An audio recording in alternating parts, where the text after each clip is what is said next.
Start though, Adam. Hurry. Ooh, son of a getting fancy.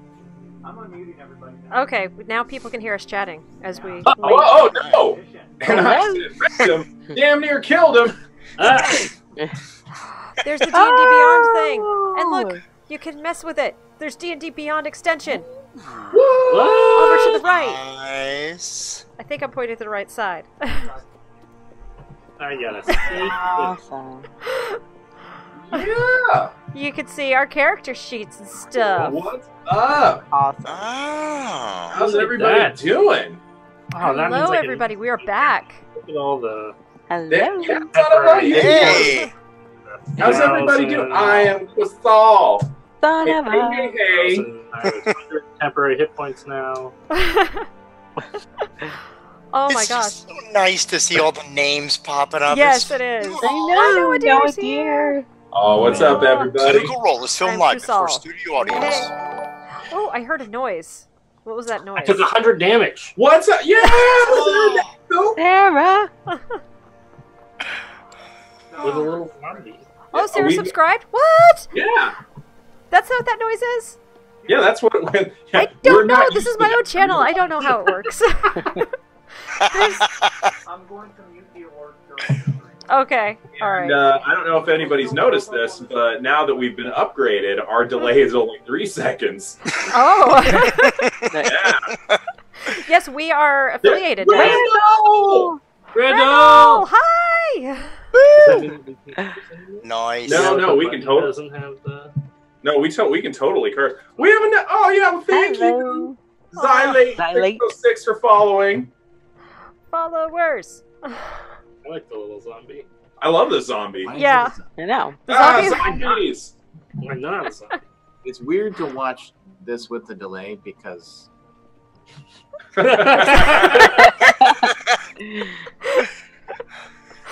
Oh, guys, welcome back from PAX East. Yeah. We're here. It's a wild time. Backstage was a wild and crazy time. I just got done with AspieCon on Saturday, where we were pushing Critical Core, so... Whoop. Thank you, Freight Slate. Thank you. Yeah. It's nice. We got another follower. Oh my gosh, thank you for the follow. I don't have my notification. I'm not seeing the notifications. I guess I gotta... We can pay attention. I can't pay attention while watching this delayed video. Yeah. I'll try to keep an eye on the video. So I was having a hard time. Oh my gosh, so welcome back to all of our usual viewers. We're seeing some of you guys in the chat, so welcome anybody. Oh, hi, Sven's mom! And welcome to anybody new. This is Critical Role. This is where a bunch of psychologists, therapists, therapeutic dungeon masters sit around and play Dungeons & Dragons for some fun. It's a good excuse for all of us to hang out. So Believe it or not, we're all professionals. we are professionals. We are so professional. So super professional. We play this one for fun, though. This one is us enjoying ourselves. Yes. Ah, so how's everybody doing? Doing well. Oh, no. Eager to get back to the adventure. My Yeah, studio has just been invaded by a tabaxi. Ah, Oh no! ah. It's a tabaxi invasion. It is. It is. I feel like it's been so long since we've been all together. It's been almost a month. Yeah. Yeah. It's crazy. March was a crazy month for you guys. But we're back. Super hectic. It was ridiculous. Yeah, Sneaky Kitty. That actually probably should be a box of them. Sneaky kitty. Yeah, Sneaky Kitty. Or like a pet jumps into the stream. Absolutely. Oh my gosh. Yeah, so exciting things that we have the D&D Beyond overlay tonight. So check around with that. I am so. Hello. I am Quasal. Yes, thank you. Thank you. Ben. Nice. Oh my gosh, yeah, with being affiliated, we can get subscribers now and do all of that fun stuff, which helps us make more awesome content.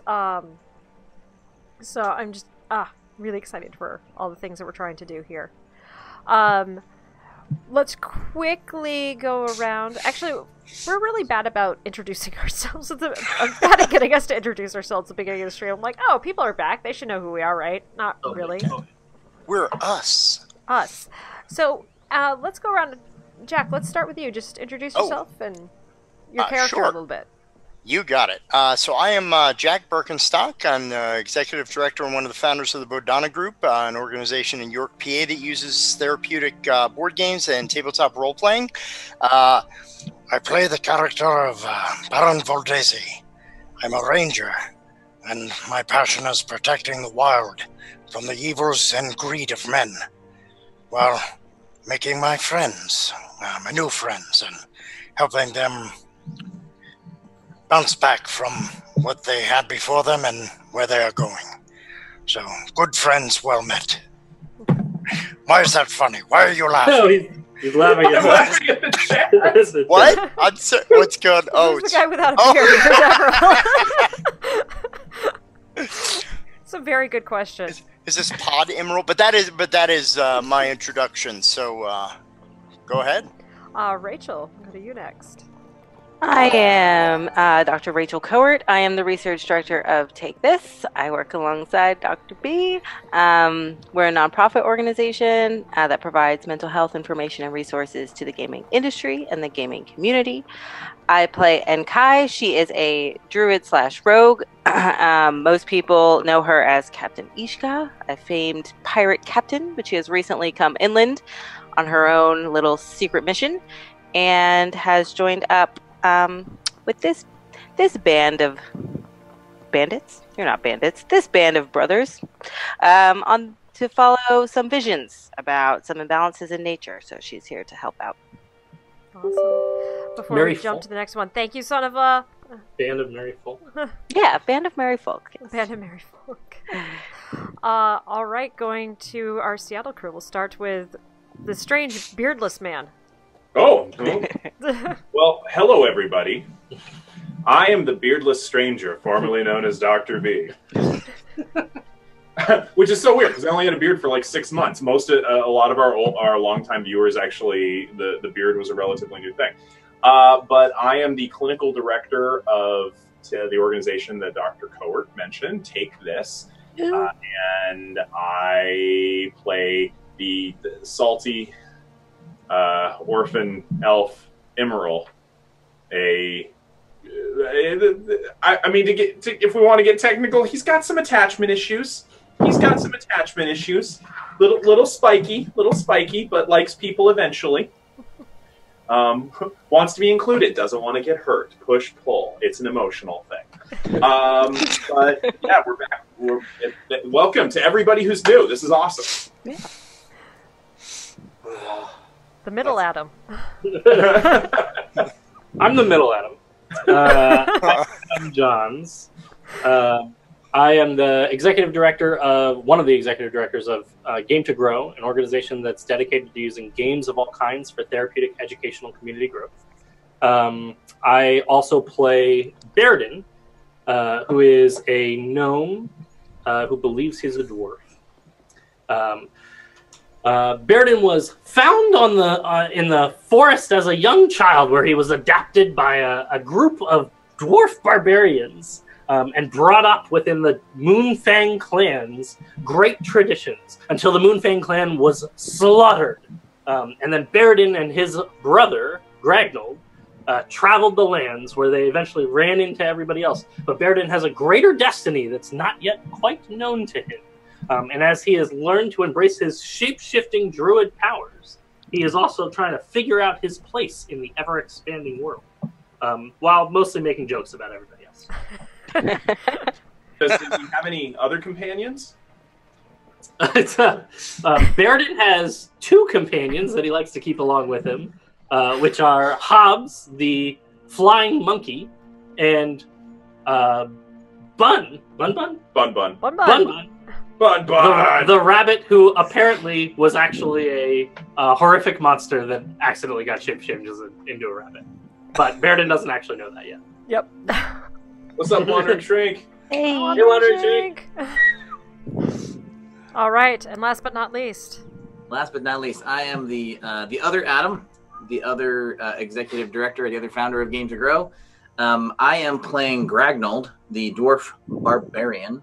and formerly Gragnold Moonfang of the Moonfang clan, now the Ghostfang clan, because the Moonfang clan was wiped out. Maybe we should do like this. Yeah, no, like full moon. Oh, that's a skittering. Okay. Perfect. That's the We got it now. new sign for the Ghostfang clan. Ghostfang clan. Ooh. The group now is questing to find those that brutally murdered the Moonfang clan before we resurfaced as the Ghostfang clan. That's why we're about to go into the Underdark to seek vengeance. The question is, when Gragnold gets his vengeance, will he finally have closure? Probably not. Stay tuned to find out. Let's be real. Because revenge always works out well.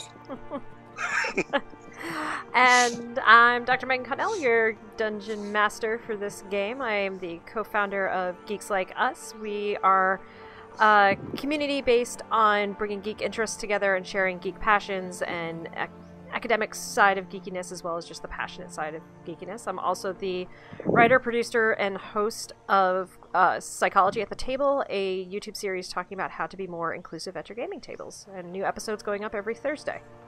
Sooner if you're a patron on our Patreon. So. Nice. All right. Let's give it another plug for Critical Core, and then any other plugs that anybody wants to do. Sweet. So Critical Core is live on Kickstarter right now. We were funded in the first 8 hours, which is pretty crazy, pretty exciting, pretty remarkable. Critical Core, for those of you that don't know, is a beginner's box or take-home kit for people to use therapeutic role-playing games in their own home, their own library, their own school, their own clinical locations. Our goal is to make it as accessible as possible. If you are not someone who plans to work with kids, there are funding levels where you can donate a kit to a hospital, a school, or a library. So we'd love you to spread the word about it even more. Even though we are fully funded, we could always use more outreach. Awesome.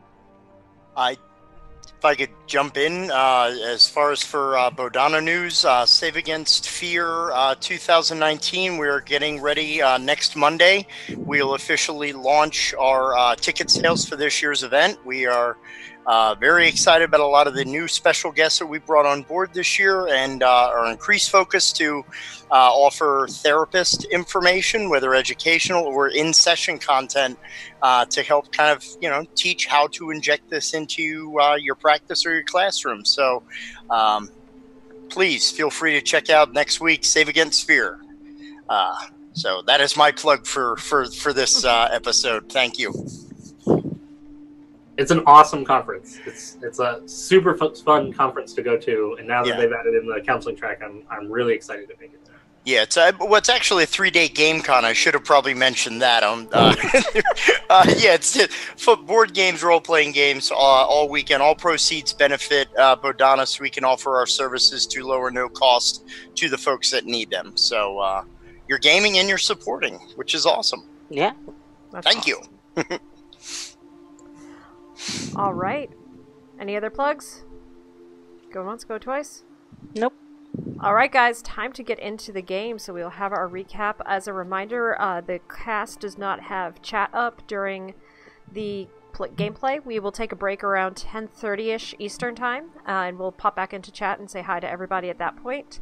And then at the end of the stream, we head over to chat before closing off for the night. So, see you in a bit, chat. We'll see you all in a bit. Bye, Chad. Bye. Bye. We still love you. It's not personal. What? Yes. All right. Now that those chat guys are done. Yeah. Actually, before the chat folks are gone, we're doing a recap? Yes, we are. Though, so go ahead and do the recap. Okay. Well, I was going to ask chat, how am I doing the recap? Oh yeah. How are we doing this? Like, whose line is it anyway? Well, Do the episode recap in a style of my choosing. Are we? Am I going Lord top or bottom but beardless? Are we doing Lord top or bottom be beardless? I don't know if you can. I don't know. I don't know if you can. I'm very scared. I need an adult. We doing a different kind of voice? I don't know. The best Connor. Oh, story on the best Connery. Okay. It's not good. My Connery's not great, but let's see what we can pull off here. Let's see if what we can pull off here. Well, enjoying a quiet, messy breakfast prepared by Baeridin. In the hidden valley, we wondered if there was a ranch. Gragnold encounters a vision of 12 dwarves, the council of the Moonfang clan, who teach Gragnold about the hidden ways of the Moonfang clan. Bercha, that's a I told you my Connery is awful. You're doing great. Don't break character. You're doing great. Got it. Good. And with the shave, you're like a Dr. No Connery. Dr. No Connery. Bercha tells Enkai, talks to Enkai away from the group, while Immeral flirts / duels with Zanra twice. Afterwards, she teaches him how to meditate like her. The group travels east. After gathering supplies, looking for the entrance to the Underdark, for the city of Pavok. Baron and Hobbs begin to bond further. We find the party standing at the entrance to the Underdark. All right. And let us never talk of my Connery impression That's again. so good. That was not bad at all, dude. Seriously. I was very impressed. Question for you. Does Sean Connery like all herbs and spices? No, I like 11 herbs and spices. Just partially. Just partially. But what I will say to that is, suck it, Trebek. Suck it long. Suck it hard. What did Sean Connery say when a book fell off of the shelf at his personal library? I have only my shelf to blame. Oh my god. Oh, there's actually one. There's one really long one that I'm not going to get into about somebody shaving somebody. Okay. Anywho. Terrible. I thought it was terrible, but okay. Not terrible. So, It's not terrible. Great. as you guys, so as a reminder, Zanra had been leading you to this place. She kind of brought you up near one of the glaciers of one of the mountains and following the glacial runoff down the limestone, eventually finding a place where the water actually eroded in, creating a cave. At this point, the sun's just getting ready to set, and you can see this kind of look on her face of trepidation would be the best way to put it. I don't know Sandra, I have a very important question. Yeah. How dark is the Underdark? Should I bring, like, more torches? No. Shh. I mean, I can... No. I've got... No. I can do, like, No, stop. with, like, a... That with the Maybe now. like a- No, we're not talking anymore. It is dark in the Underdark. There's no light. Okay, when you say no light... Oh my... There's Like some creatures that glow and use their glow to attract prey. Typically, if you see a light source, don't go towards it. Don't go towards the light source. Yeah, don't head towards the light. Alright, got it. Unless we really need to No. see. Then it's okay. You can see in the dark. Sure, but, like, how dark, though? It's dark. It sounds pretty dark. It's dark. It's pretty Are dark. you sure that you're Okay, okay with... you know what? On a scale of 1 to dark, it's dark. Like, Zanra, are you sure that you're okay with this? I can lead you guys there. It's just, it's getting late. Can I ask one boon? I know that you're anxious to go down there, looking specifically at Gragnold. But I would like one last night to commune with my goddess. Considering all the help you've given us, I think it would be rude for us to refuse you. I suppose we should go in together. Commune, if you will. Thank you. We'll make our descent in the morning. That way you're all fresh, well rested. Let's make camp. Find some things to eat. This will be the last fresh food you're gonna have for a long time. Are we going to be able to safely camp at the entrance? I was gonna suggest maybe we go a bit this way. Things tend to like to live in caves. I doubt there's much dangerous coming out, but I don't feel like having bats swarm around me in the middle of the night. I don't know about any of you. It's not my favorite. This is not a shared experience, and I would like to keep it this way. Right. And she leads you guys off for about a 20-30 minute walk. Some more of the water. So where the pool comes, there's like this small pool, and like a little bit of runoff goes into this cave and has been eroding this cave out.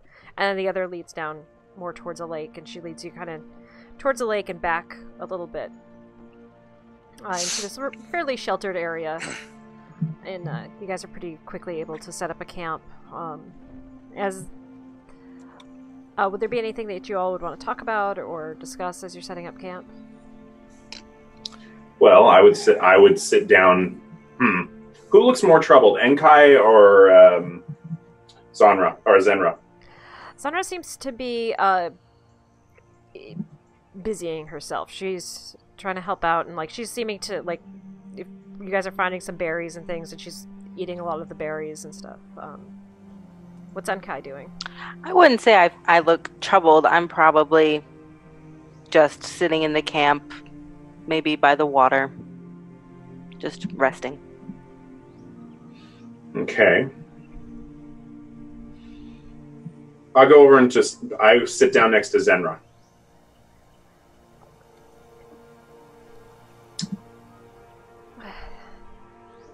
Are you ready to not see light for quite a while? I'm more concerned about you right now.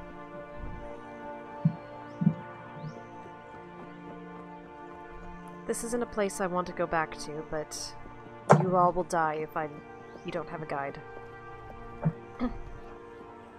What are our chances with a guide?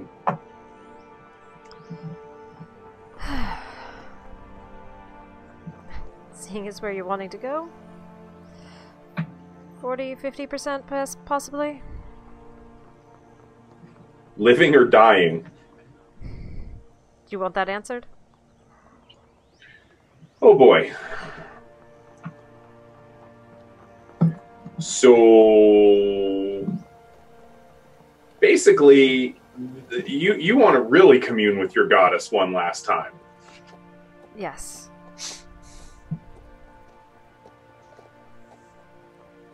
Want some company? I'm going to be giving a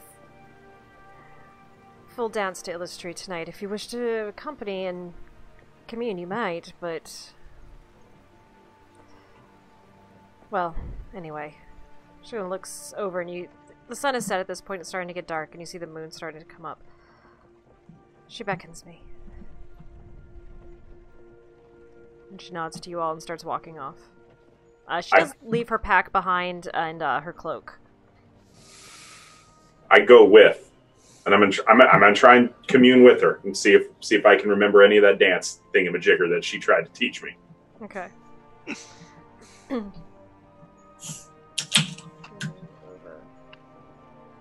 Oh, images seen tonight are made mostly with Flowscape. Awesome program. Also not a sponsor.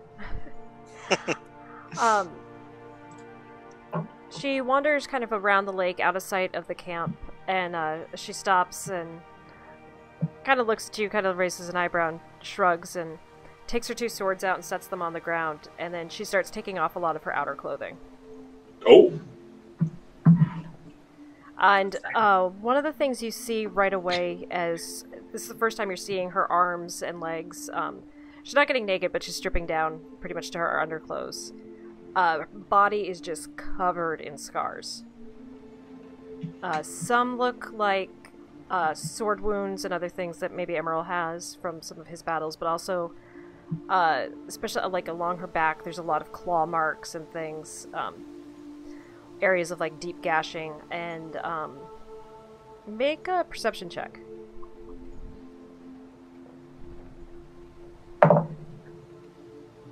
How about a 24?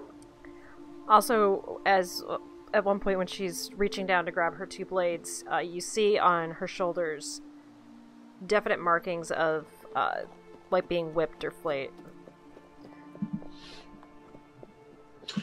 So as she does that, Immeral takes off his tunic and vest, and what she sees is a whole lot of tattoos. Whole lot of tattoos. Full dragon coiling, red dragon coiling down the left arm, full blue dragon coiling down the right arm, a phoenix across the back, and a tiger and a lion on the chest. Does Immeral have any tattoos that are like mom? Does he have barbed wire on him? No. Any tribal? No. Maybe like a girlfriend's name. He's not. Like, listen, out. no, Trippy bear. Elements monk. He is not an NFL linebacker circa 1996. Okay. As she Right. sees all this, she just kind of cocks an eyebrow and shrugs and picks up her swords and walks off into a clearing. I go with her. Okay. And what you see her do is she stands, like, just fully, like, for a moment with both swords out, kind of just standing and basking in the light of the moon before she starts moving her body, again in the sword dance that you saw. But this one, it's different. Faster. It's, almost fevered in a way. I try, based on my learning before and based on what I'm seeing, I try to imitate. Okay. Go ahead and do... And I actually throw in my own flavor of some of the sword forms I learned from the Kensei monks at the temple. Alright. This will fit. This is going to sound weird, but do a dexterity-based religion check. Ooh, fun. Okay. Ooh. It's good. Am I adding my proficiency to this? Because I have dex save proficiency. Yeah. 27. Not this time, like... With adding the bit of flair from the Kensei training, it flows. And then something about this, like, it's like your subconscious almost takes over, and these movements feel natural. And it's like... It's almost like water just moving through your body. Reminding you a bit, too, of the Four Elements meditations that you've learned, the different ways that you've learned. And, again, as you're doing this, you're lost in time. Feeling long hair flowing as you whip around quickly. A body that's slightly smaller, moving in these same steps. It's a memory that as you're moving, it feels close, but at the same time, as you try to focus on it, it suddenly feels distant. It's like something that goes away as soon as you think about it. I stop thinking.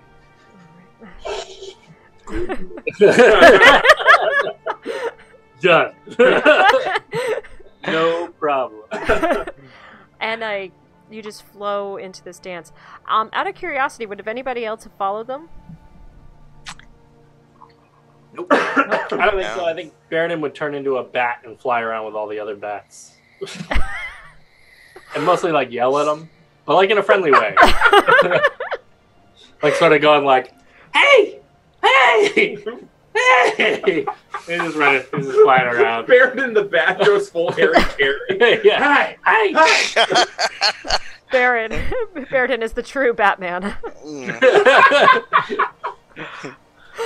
Wow. Oh my gosh. Emerald, eventually you come out of this dance, and the moon has moved considerably. You would figure almost an hour has passed. And Wow. you can see her, and Zanra's standing there with this kind of smile on her face and looking at you. You do know her, don't you? I don't. You do her dances, though. I learned it from you?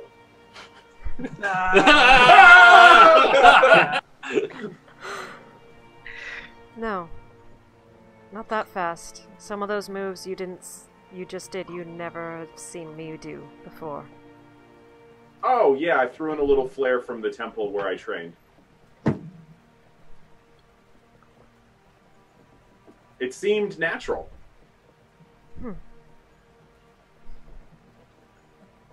There's more to you than there first appears, I think. Well, did you see the tattoos? Very intricate. You've got your own. They're just, not as artistic. From a life hard won. Well, I'd say the same thing, just, more color.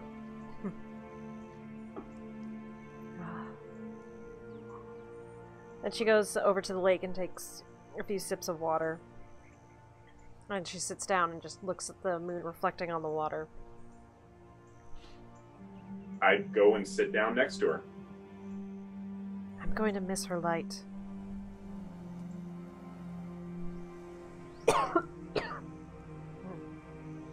Should get that looked at before we go into the Underdark. Probably. And I apologize for the coughing. It's allergy season in North Carolina, so... Megan, we were in character! I know, but... We're using it. Do it live.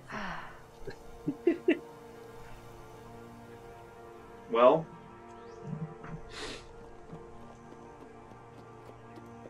I mean, it's not the moonlight that I'm gonna miss, but... Still. We're all in this together, right? Seemingly. Well, I hope so.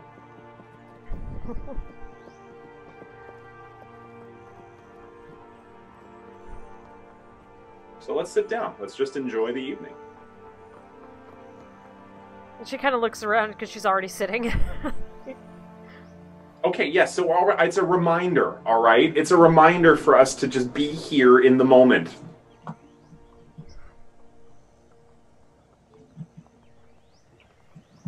And much like somebody sitting in the sun for the first time in the spring, she just stretches her arms out and tries to stretch out to get as much moonlight on her skin as possible.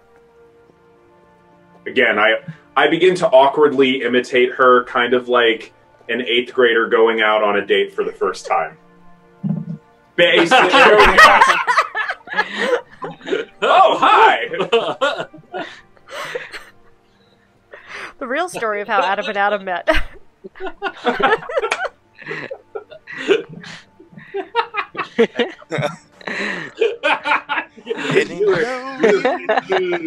So we know who the popular kid was. I'll tell you how many times that worked.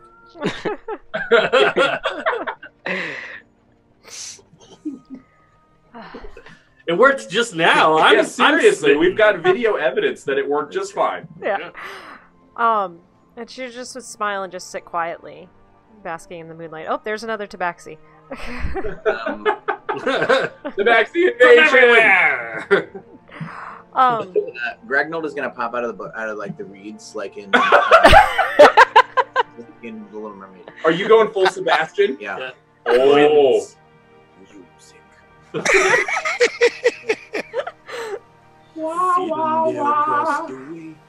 Well, and actually, I was gonna cut back to camp real quick. What's that? I was gonna cut back to the camp real quick while Immeral and Zanra are sitting. And Emerald's kind of being awkward, and she's just kind of giving him sidelong looks and just whatever. He hasn't done this in 60 years. Yeah. And he was 13 the last time it happened. A bit of a dry spell. Yeah, spell at the monastery. There weren't exactly a lot of eligible nuns. Not that kind of monastery. Yeah. Monasteries aren't super well known. They're like nightclub scene, so Yeah. I mean, the Drunken Master Temple, maybe. I mean, they had a little bit thing going on. They used their 4-element monks to create, weird raves. No, you get a Shadow Monk and a Sun Soul in each corner to keep flashing the lights. Immeral, we told you no light switch raves. We have powers given to you so that you could be able to blast people with fire, not so you could throw raves along with the Drunken Master. Can it be both? I think that counts as 90s reference, by the way, for anybody who's keeping track Yeah, of It was those. 2003, I think. Yeah. Oh, man. What, raves? No, HomestarRunner.com. And Little Mermaid was 1989. Yep. Yeah, so that would count. We skipped all over that. We skipped Which- past the 90s. How dare we? It was Homestar Runner. Yeah, but did the 90s notice really, or were they just kind of meh? It's like, We were only met up until 1995 when grunge was kaput. Yeah. Anywho, at Camp Gragnold, as you're settling in, Bill, come on. That album was a masterpiece. 90s reference. Keep going. you feel strangely anxious as you're sitting down. And it's... you're a little bit excited to go to the Underdark and to do this adventure. But this anxiety's not coming from you, you realize.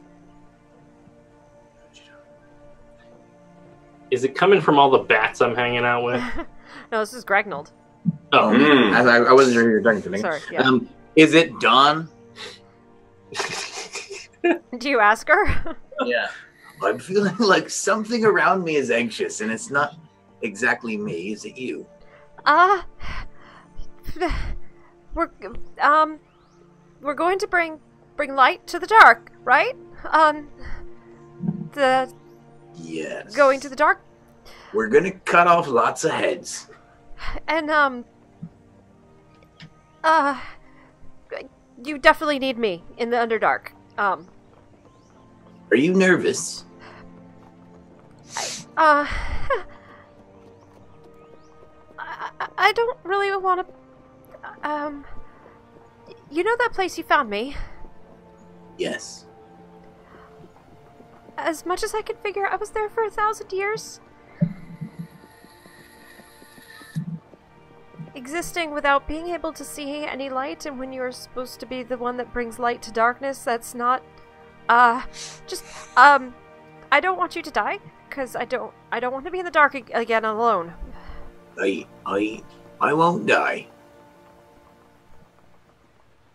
I can't die. Gragnold, you are mortal. You most certainly can die. Can I make a bluff check? Dawn's insight against... No one's that good at I'm trying really hard here to make you feel better, Dawn. Meet me halfway.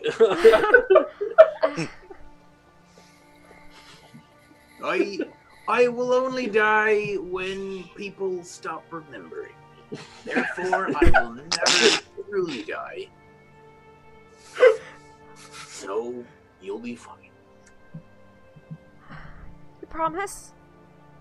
Yes. Okay.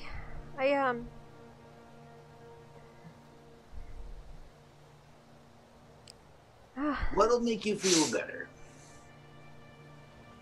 Just...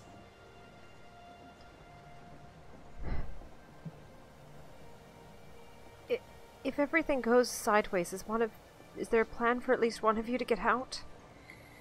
Yes. Who? Whoever...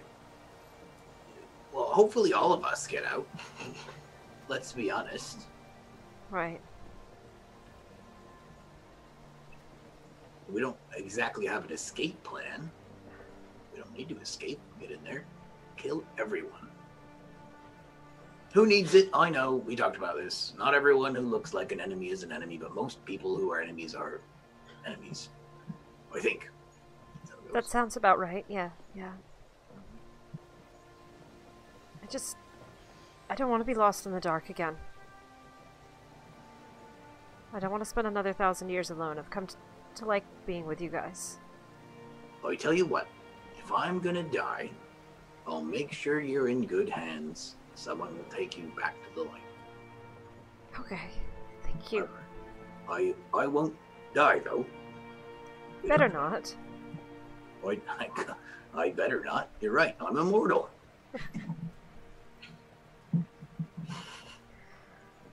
Okay. To the Underdark. Oh boy. Oh.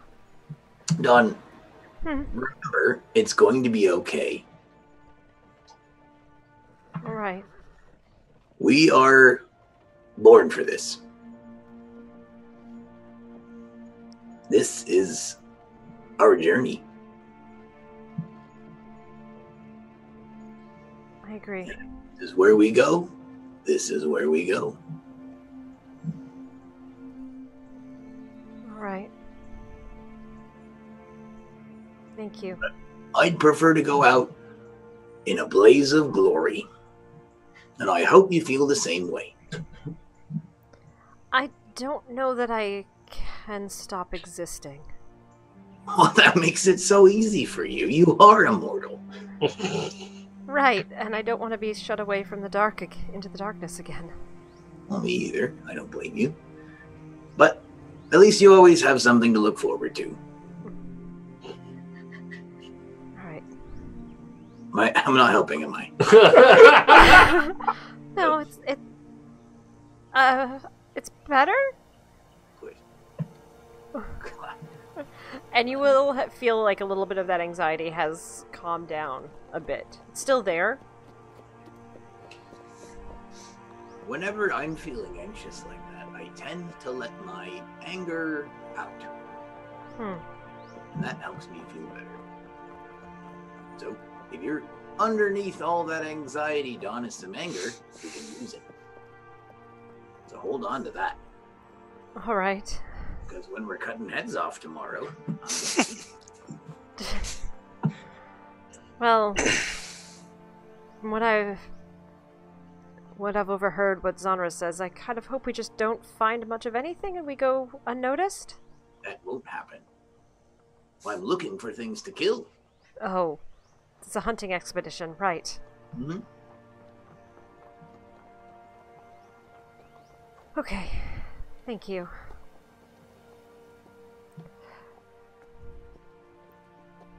And she would kind of fall quiet at that point.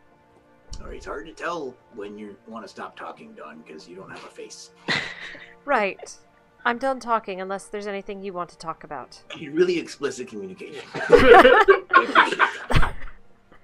Most certainly, Gragnold. Okay. I'm going to look for some things to put into the last beer I can make before we go underground, and it has to be a weird beer. Underdark beer does not sound like it would be very good. It might be, but I think we should do the best of what we have up here first. Sounds good. I'm going to go foraging. Alright. Go foraging for the next little bit of time. Would Enkai and Baron be doing anything? Yeah, I'd want to check in with Baron. Where's Baron sitting? I'll go find him.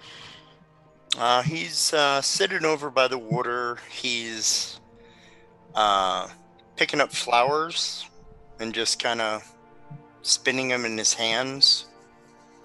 And then as he spins them by the stem and kind of lets them fall and helicopter into the water, and he just kind of watches the waves carry him away, and if they're not moving fast enough for his liking, he'll just kind of gently create some waves in the water.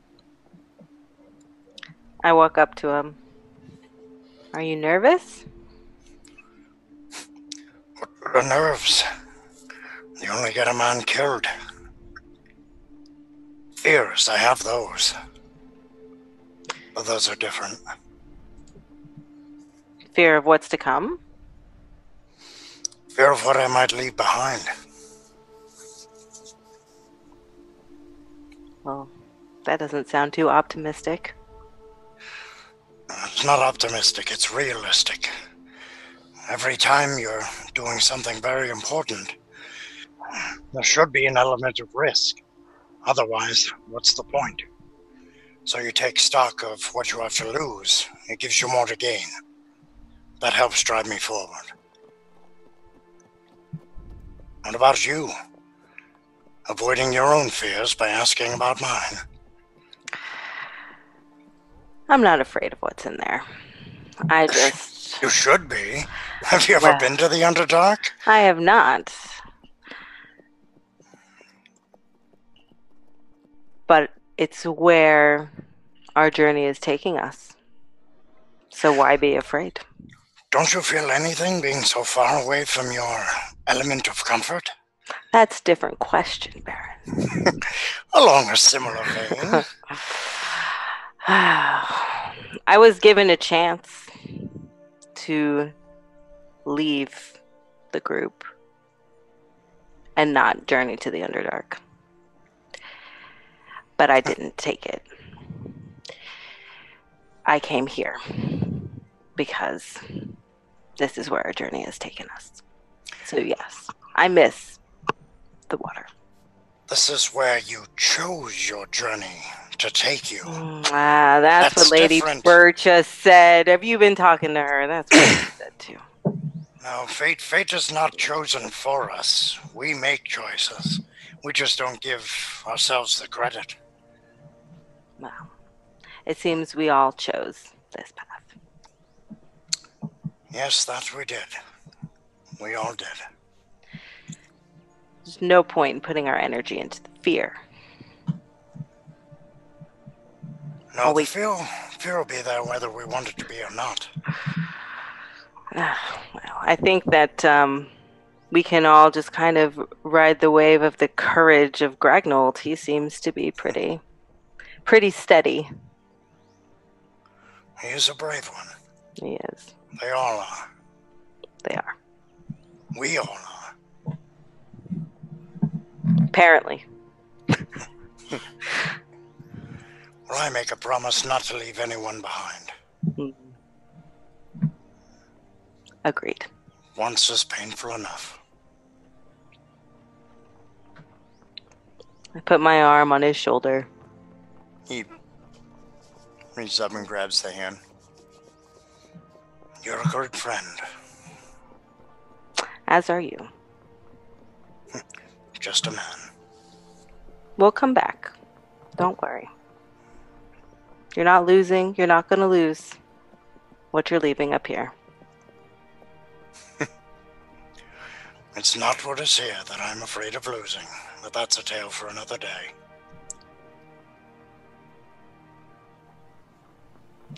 I just stand there and watch the flower petals on the water. Baeridin comes flying down, huges back into a gnome, and then turns to Baeridin and says, "That guy up there who I named Batty, but whose actual name is actually more like Scree, Scree, Scree, Scree," which doesn't really translate. He called you, he said you were funny looking, so I hit him with a big bat wing. And then he said sorry. Oh, thank you for standing up for me, Bear. Thanks for the assist. My pleasure! And he's going to run off and change back into a bat. Is it true that ignorance is bliss? Oh. It must be because it's Baeridin's life motto. Yes.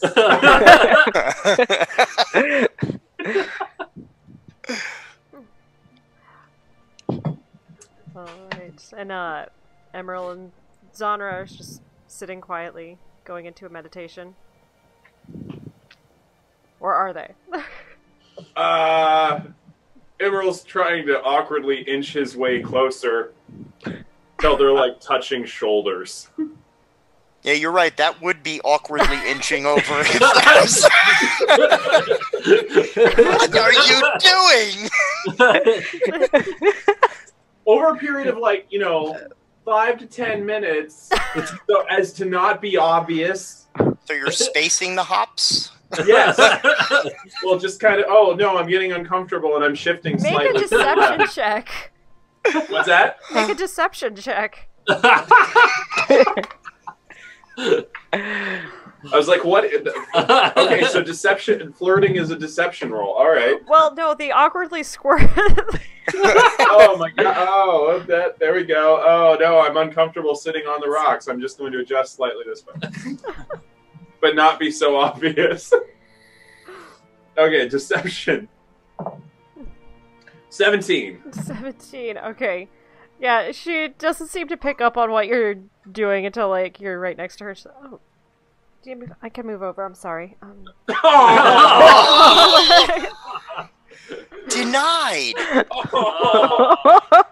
Can I roll a perception check to see if Gragnold heard that? Sure. The sound of his heart breaking. Oh. Well, she would kind of seeing Emerald's face kind of fall like, oh,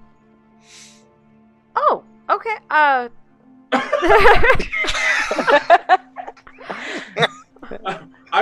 would love to say that with Asperger's, I have never experienced this directly, but this sounds like every first date I've ever been on. Oh!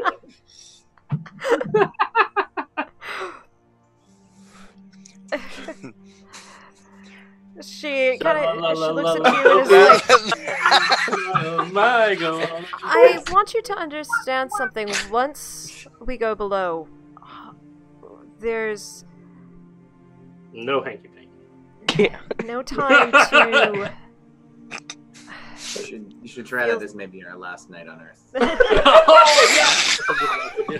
Good strategy. To feel safe enough to let one's guard down. If you're alright with the dalliance being a one-time thing, unless we're able to come back to the surface.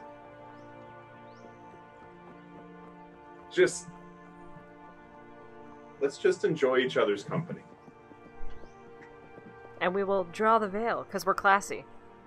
God, yeah. No, he's just sitting there. This is totally PG-13. Did I mention attachment issues? Yes, but you're also... He's just like... This is totally PG-13. Emerald's just like touching shoulders and like a head on a shoulder. That's as far as he's thought through. That's as far as he wanted to go. She was totally be like, well, you want to? At which point, he doesn't know what's going on. Let's just sit here in the moonlight. Probably a good idea. Yeah, it's definitely a good idea. Approach avoidance. Push pull. Is Gragnold spying on them? Meditating. In the bushes. Yeah. Wait, is that awkward I smell? Permeate the forest.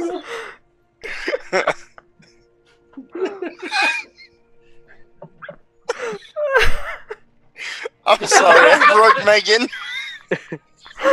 Yep, you guys have broken me. Oh, just like touching shoulders, maybe back to back. It's totally innocent.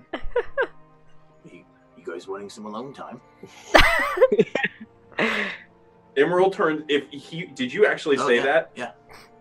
I'm making beer. Good. We'll need it to drink down there.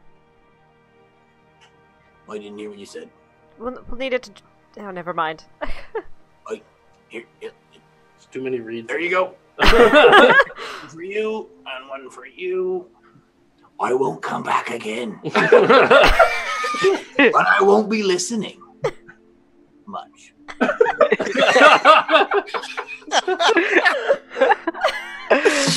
Oh god.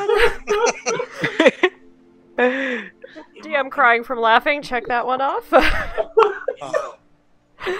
Closer. Touch your shoulder. I know there are pebbles near me. My Spider-Man. Wherever that sound is coming from in the reeds, I try and stealthily just wing a pebble at it. Go ahead and make an attack roll. Gragnold, you get +5 to your AC right now. What's that? Gragnold has +5 to his AC right now for cover. He's got read over. Okay. I am Reed armor. What would your AC be then? +5 is 19. 19. That's cute. 23. Impressed. Is she impressed? I can work with this. At the helmet. At his helmet. Just to let him know that I can still hit him. Trying to help you. Should we find a quieter place to sit? Sure. Yeah, I did my work. My job here is done. And she would stand up and actually grab Emerald's hand and kind of lead him off a little bit further down the lakeside. Oh my. And just You're This is welcome. not further than Immeral thought. and she'll just sit and find a comfortable place sitting again next to the lake looking at the moonlight and start going into her meditation. Gragnold. Immeral enthusiastically holds her hand. Gragnold is the best wingman ever.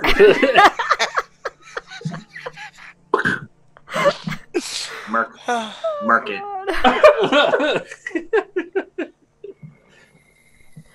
Alright. As the rest of you eventually make your way to sleep for the night, for Gragnold and Baeridin, it's so comforting to be back up in the mountains. To be back home, really. So, Baeridin, that night as you're sleeping, it doesn't surprise you to be having a dream of being near the Moonfang clan. Not in the village itself, but a little area a bit outside where a lot of sparring would happen. And it's very nice there. There's a lot of just kind of pale moonlight coming down. Oh, and I actually have a picture for this one too. Sorry. Aha.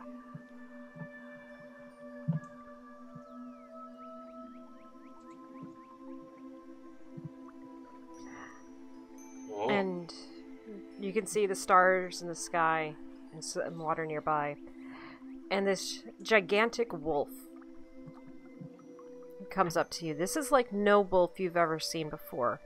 It's the size of a dire wolf, actually a little bit bigger. It's got this brown, deep brown streaked with silver coat, and its eyes shine with bright silver. And you see it come towards you, and it sniffing.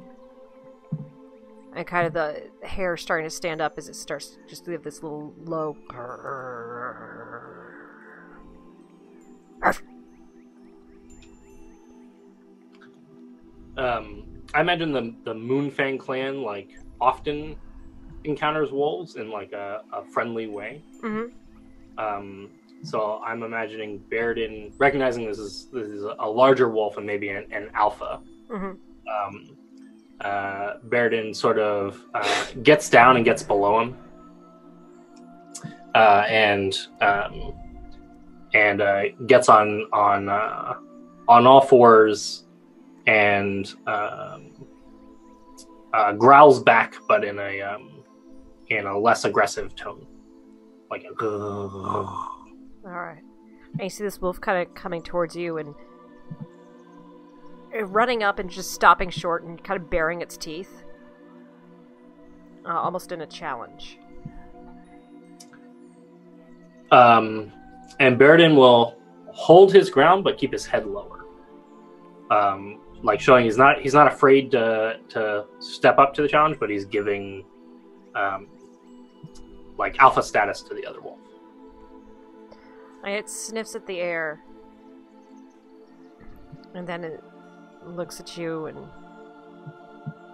charges in again. And again, stopping short and just. And this time Baeridin will. This is all unknown. Baeridin will like rear up, just a little and kick with his arms, and then get back down and growl a little louder this time. All right, and this time when the wolf comes up to you, it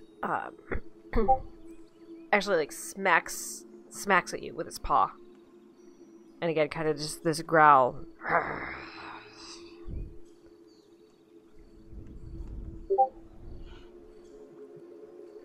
So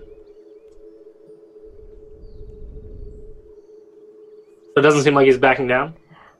This growl. Oops, I'm hearing us. Don't worry about it. It doesn't seem. It's seeming. Make an insight check. Yeah.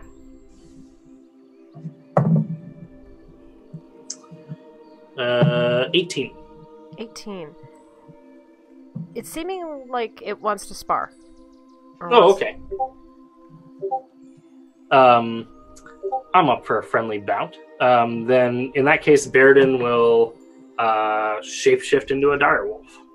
All right. And then turn to him and growl right back. All right, go ahead and roll initiative.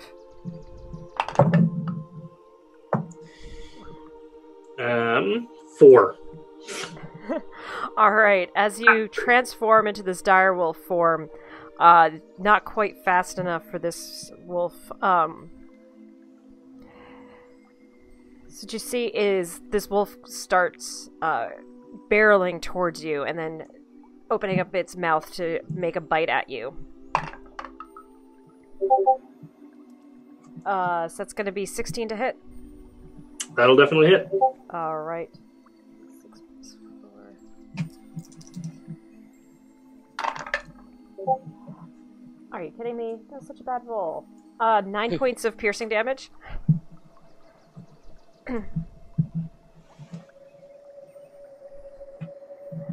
And then it kind of comes around and bites at you again. That's probably going to miss. 11. That definitely, yeah, that misses. All right, yeah, so it comes down, bites at you, gets mostly fur in its mouth, kind of tearing a little bit, comes for a second bite, but you're able to wriggle out of the way. There's your go. I mean, Baeridin's going to come in and bite at him, but try to circle from the side and then come in from the side of his neck. And that is a 19 to hit.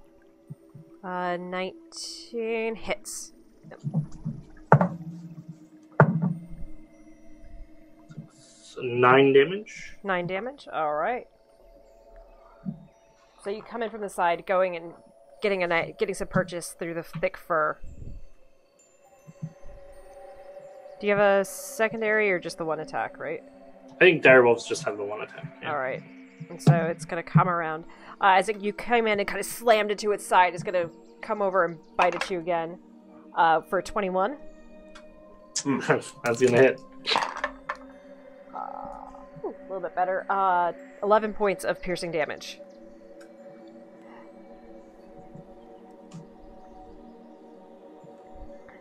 And then...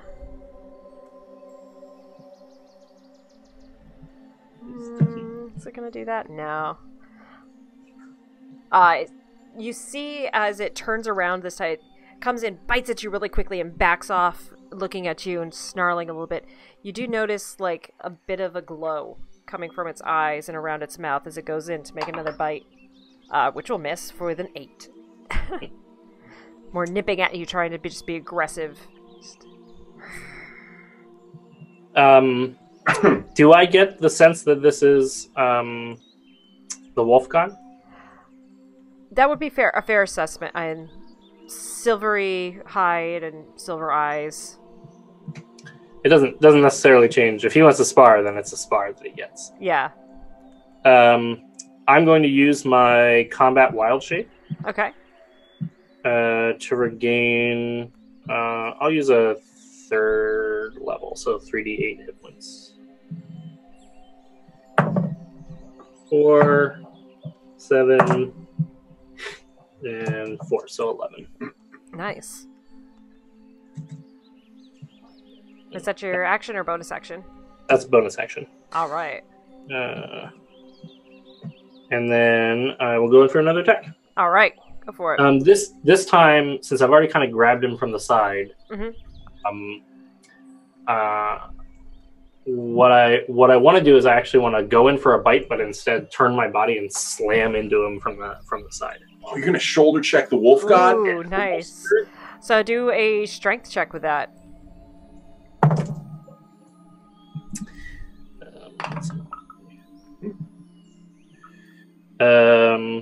That is an 18. 18. You come in and like it's expecting a bite attack and kind of has its body set up in a certain way, and as you shoulder check it, it just is knocked off of its feet on the side.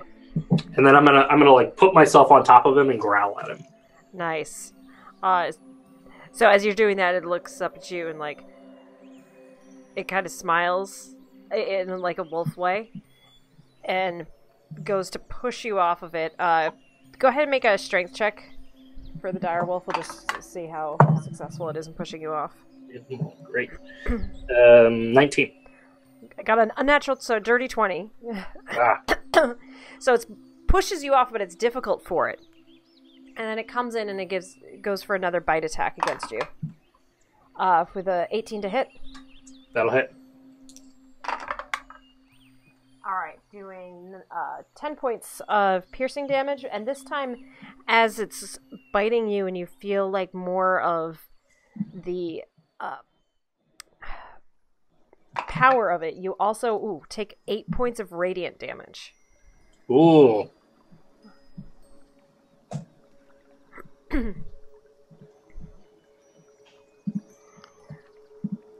And as you... go ahead and I'll let you do your...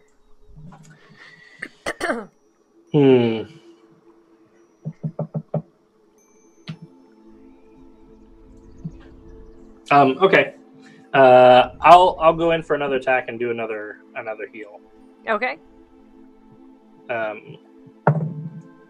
This time for the attack, I'll do a bite again. Mm-hmm. But I'm going to. I guess I'm gonna snap at his side, like near his like shoulder and his paw. All right, go for it. Upper leg. That was a 13 plus 5, so 18. Yeah, that hits.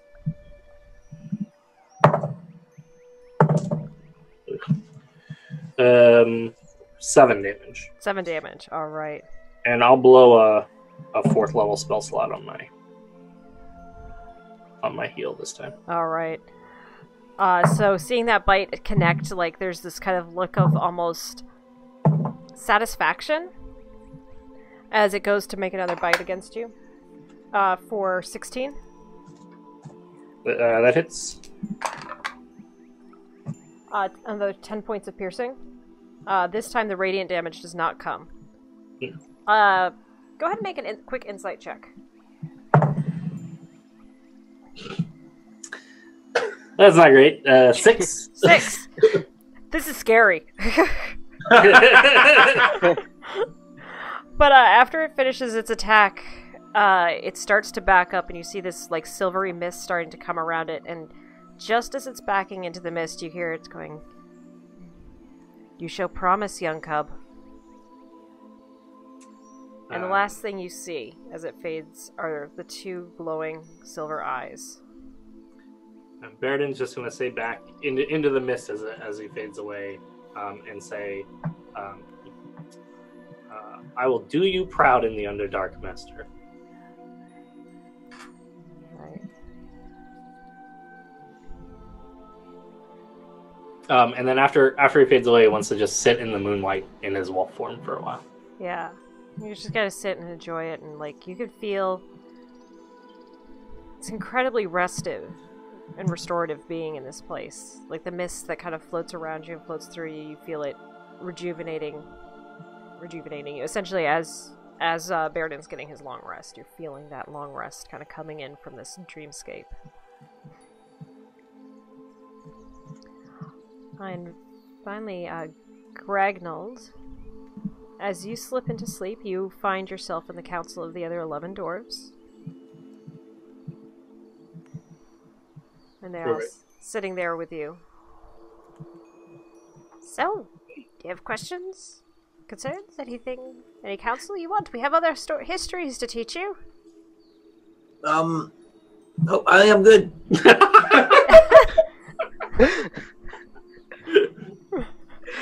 I'm ready to do some beheadings. Vanquish my foes. Mm-hmm. Right. Divine justice on behalf of the Wolf Spirit, Moonfang Clan. Yep. Oh. You're like drumming on the table.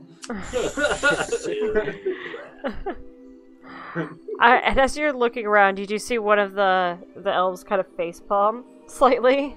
One of the elves? Not elves, sorry, elves. One of the dwarves. Sorry. Where did you go? Like, where Ah! did you come from? That's the plot twist. These would have been an elf all along. It's now a Scooby-Doo adventure. What a twist! Hey, and this older dwarf looks up. He's like, "This is going to push you all to your breaking point. You need to make sure that you spend time ensuring that you know how to help your comrades recover from illness and injury. Come here, let me show you." And he spends time talking to you about how to identify different types of injuries and different illnesses as you gain your benefit of the long rest. Thank you. You can like bitch people. Do you think I'm gonna die? I hope not. Me too. I Don't- told Dawn that I wasn't gonna die, but I wasn't entirely sure that was true. But I thought it best to tell her that I wasn't going to die. I'm assuming that you would have done the same. Yeah, that would make sure that everybody around is on board with being safe. All right.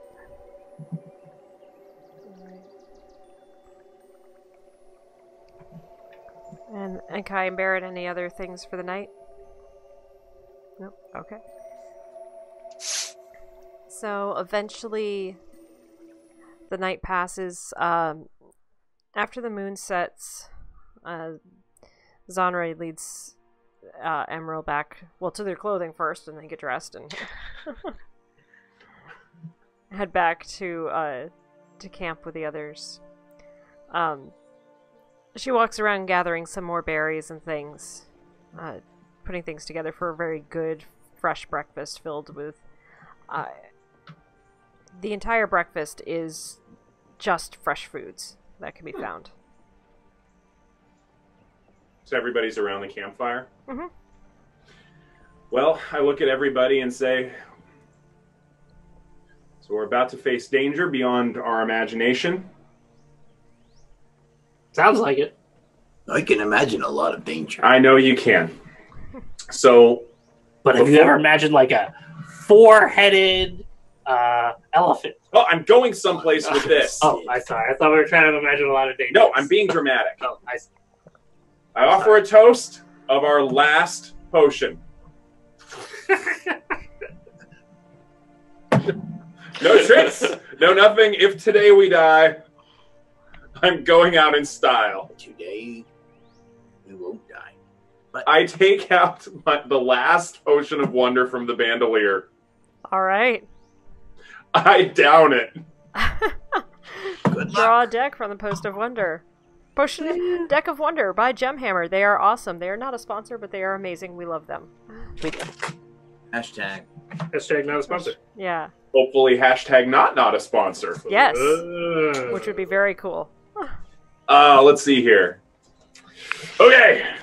Oh, let's see what Immeral. happens. Immeral has Is potions. Enkai ducking? Enkai is looking at Baron and going, ugh. Not again. Okay. What happens? Oh, God. Is Uh-oh. that a good sign or a bad sign? Oh, no. Oh, no. Oh! Yes, well, I'm going to read this in as dignified way as I can, because it deserves the dignity. It's everyone. That bodes well. Everyone, everywhere, Everyone. earnestly believes my name to be Dabney for 1 month. Dabney. I don't think it worked, Dabney. Do you feel any different? Uh, I don't think that did anything, Dabney. I think I can't believe Dabney's last potion is a dud. I knew You that. waited too long to drink it. The one we All the magic is gone. Oh yeah, that's true. I guess sometimes they don't work. I think we should take him back. Maybe it's morning time. I continue going to the last drop to see if I can get any other effect out of it. Hey, are you ready to go inside the cave now, Dabney? It was a good toast. Great toast out. Dabney gives great toasts. I would say every time he does. They're great. For the sake of clarity, that's Dabney, D-A-B as in boy, N-E-Y. I spelled it right! Dabney Coleman is top rate. All right, well, has everybody had their fill? Hold on, I need to make a note that Immeral is now Dabney for the next month. Yeah, I have to make a note of that too. Can I read the So, again, we'd really like to thank Gemhammer and Sons for this hilarity. Oh my god. Immeral, the most emo character I don't here, know who him is now Dabney for the next month. It says everyone everywhere earnestly believes your name to be Dabney. Well, this is fun since I do keep a calendar. I can mark off when people remember your name is actually Immeral. Oh, Lord. Does that mean everyone everywhere knows who you are?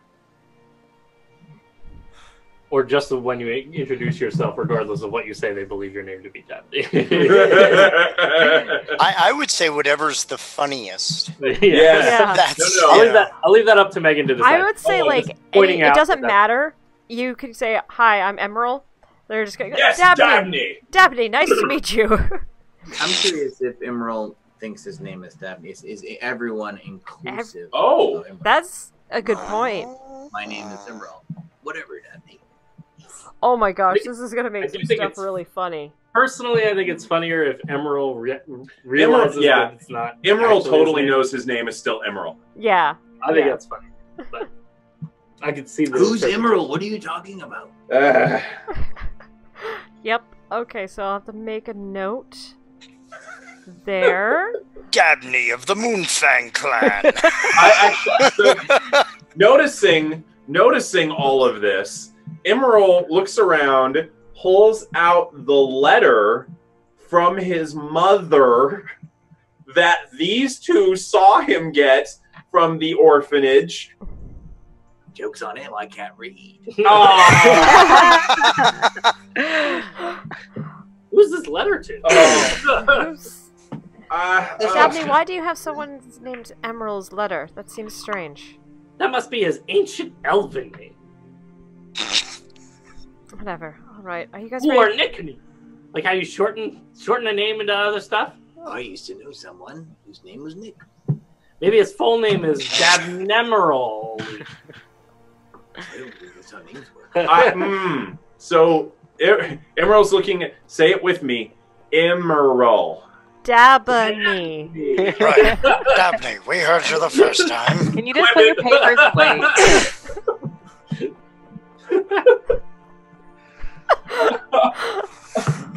All right, and as the party approaches the cave, ready to make their descent, we'll take a quickie break and jump in and say hi to Chad. Hey!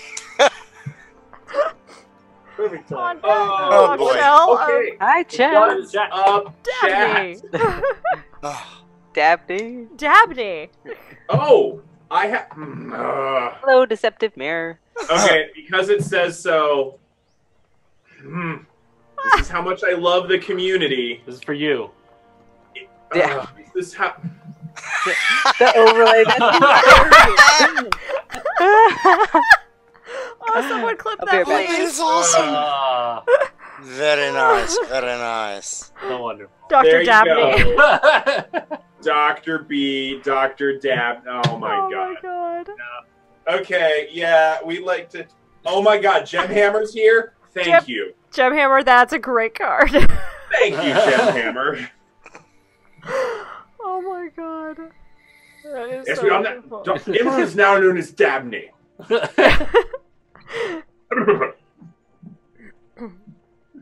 my God. Oh. My name got changed in the chat. Did it? Wait, did Immeral's name actually get changed? Hold on, I gotta refresh this. Is that a thing someone can do? Our producer did it. Hold on. Really? Oh my No. God. Seriously? Yes! Just say everyone. Oh my God. Dr. Dabney. Okay. Wow. Awesome. Wow. The next con when that... they find my actual Twitter account, this is going to be hilarious why new people are so confused. Dr. Dabney? Wow. Okay.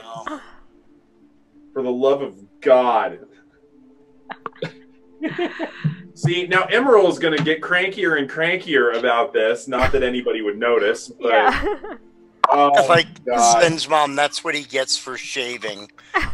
As a response for Dabney, that's awesome. No one recognizes it. Oh my god. I'm getting punished for my... I only had that beard for 6 months. But it felt so much longer. Oh my God. Oh my god. Oh, thanks, Gemhammer.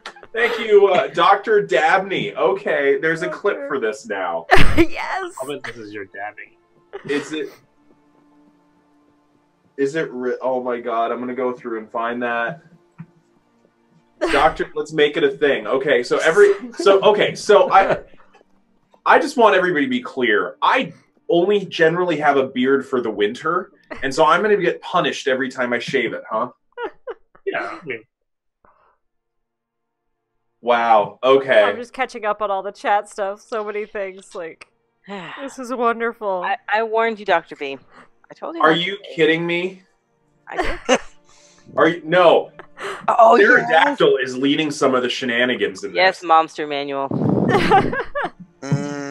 Oh my goodness. Oh Okay. my gosh. Very nice. Very nice. Pterodactyl. This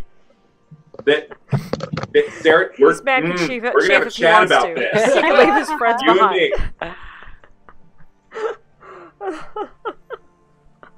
Oh, deceptive Thank you, mirror. Deceptive That Mirror. was beautiful. That's great. That was beautiful.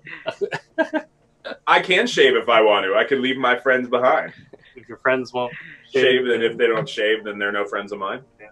Okay.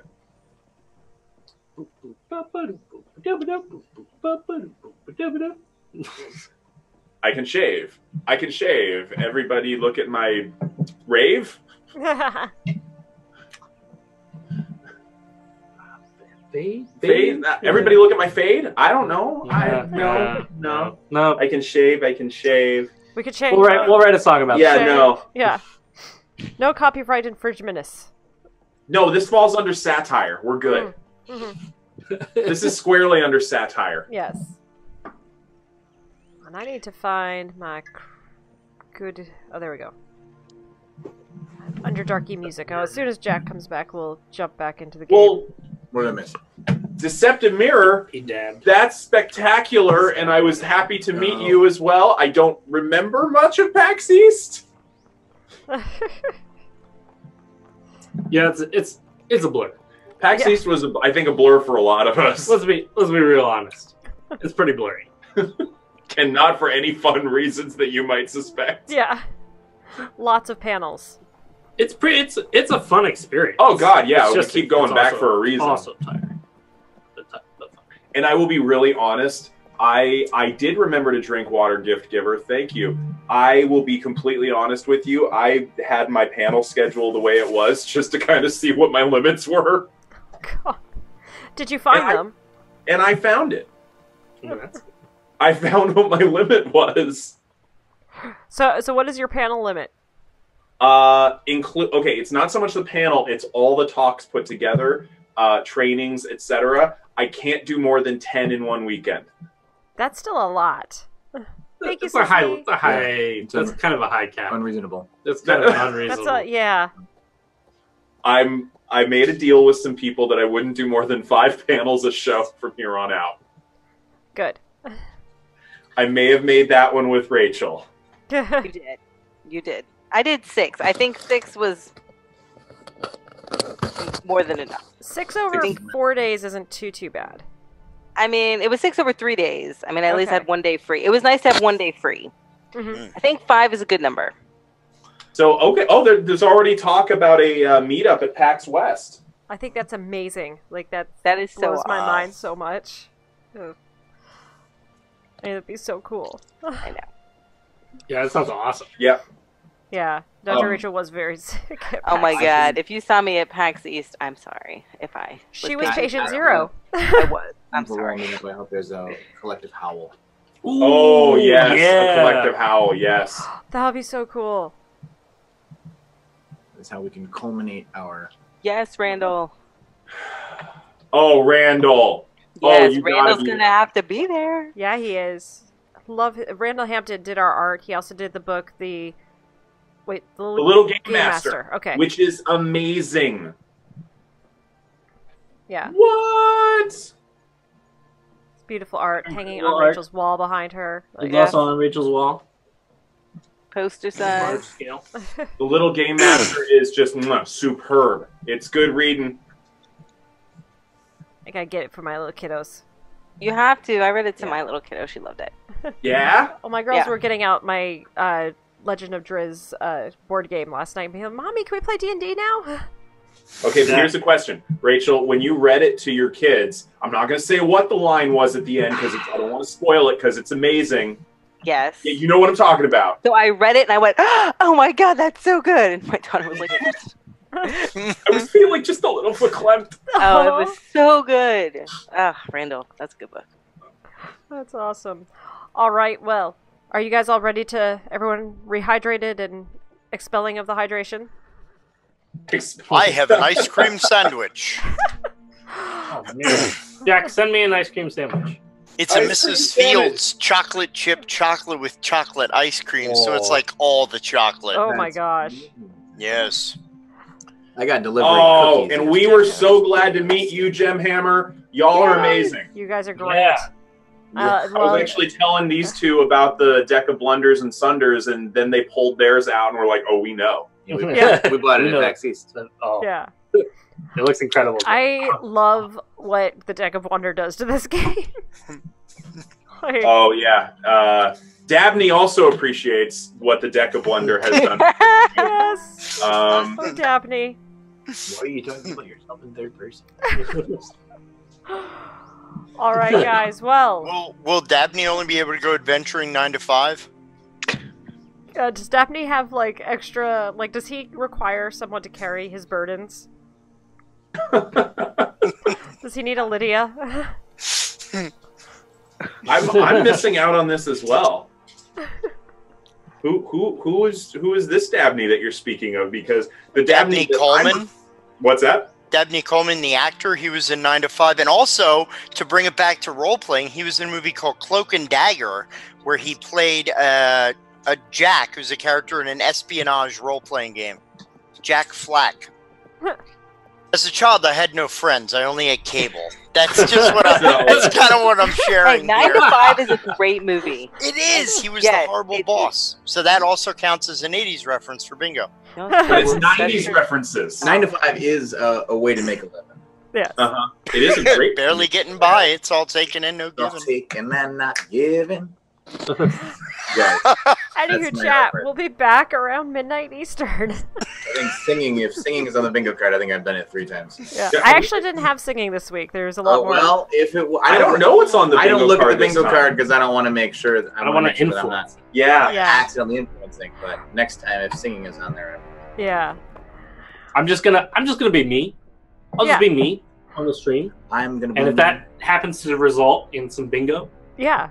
so be it. I just happen to like to break out into song when people remind me of on there. Those are just things we do. And you Baeridin is irreverent. That is just a part of who Baeridin. And you give me, I just gotta be me. I'm vibrating, wanting to like. I gotta make me. Oh, you went in sync. That's all I got. I got it. No, wait, that had to be you. Wow, I just messed up some serious American standards. Nope, I like it. It's a combination. Cut it and wrap it. I realized Motion at the carries. top of the show, I forgot to mention, our music's from Tabletop Audio. They provide free music that you can use in your tabletop role-playing games. They're awesome. Check them out as well. All right, coming back into it. You guys come back to this cave. So is it like a big hole in the ground? It's a cave. So this is limestone, and the water's just gently been eroding it away over eons. So it's Emerald's how tall? I'm sorry, who? Oh, Dabney is how tall? Oh man, I already fell off the. You fell off the Dabney wagon. Dabney wagon. Immeral's actually not that tall for a dwarf. Actually, excuse me, an elf. He's pretty short for an elf. He's 5'3". Okay, and how tall is Baron? Freaky Friday over here. Baron's roughly about 5'6". Okay, so you guys will all be able to stand, and I'm assuming Enkai's Taller. She's taller? How tall is she? 5'10". 5'10"? Okay. Enkai, at times your head's gonna brush. You're the tallest member of the party. Yeah. How's the weather up there? Your head would be brushing, but for the most part, you guys are going to be able to walk upright. Leading through this cave, that's a lot of debris and things in here. It seemingly looks a little like was maybe used by different animals at different times. Doesn't look like it's been inhabited recently. But there is this sort of steady water that comes in, and all your boots and shoes are wet fairly quickly. Are we following Zonra? Mm-hmm. Yeah. It's pretty easy. Like, you guys are just following the water in. It's straight on for a while, so it's pretty easy to see, but then there's a gradual turn that starts to happen, and all the natural light stops filtering down into where you are as much. Quick question for you, Megan. Yes. Does being inside the Underdark, does this qualify as mountain terrain? Currently, you're not in the Underdark yet, so you're still in the mountains. You're literally in the mountain right now. Okay, no, I wasn't sure if Underdark, because of the way that it sometimes is situated, if that will qualify as mountain or not. But when you guys get to the Underdark, that will be a new terrain completely. Okay. But yeah, you're not there yet. Gotcha. At this point, the Baron and Enkai would need to put on their goggles. Yeah. All right, put them on. So you guys have basically like infrared is what you can see. Clinical roll just went predator. Yeah. You are one ugly son of a... Ugly mother, ugly So you guys, it's it takes you both a little bit of getting used to look around. And, like, one of the things you would notice that's weird is as people are picking their feet up out of the water, you can't see their feet because they're so cold. Because this water is very, very cold. This is glacial runoff water. It's cold. Doesn't bother Enkai, but well, too much.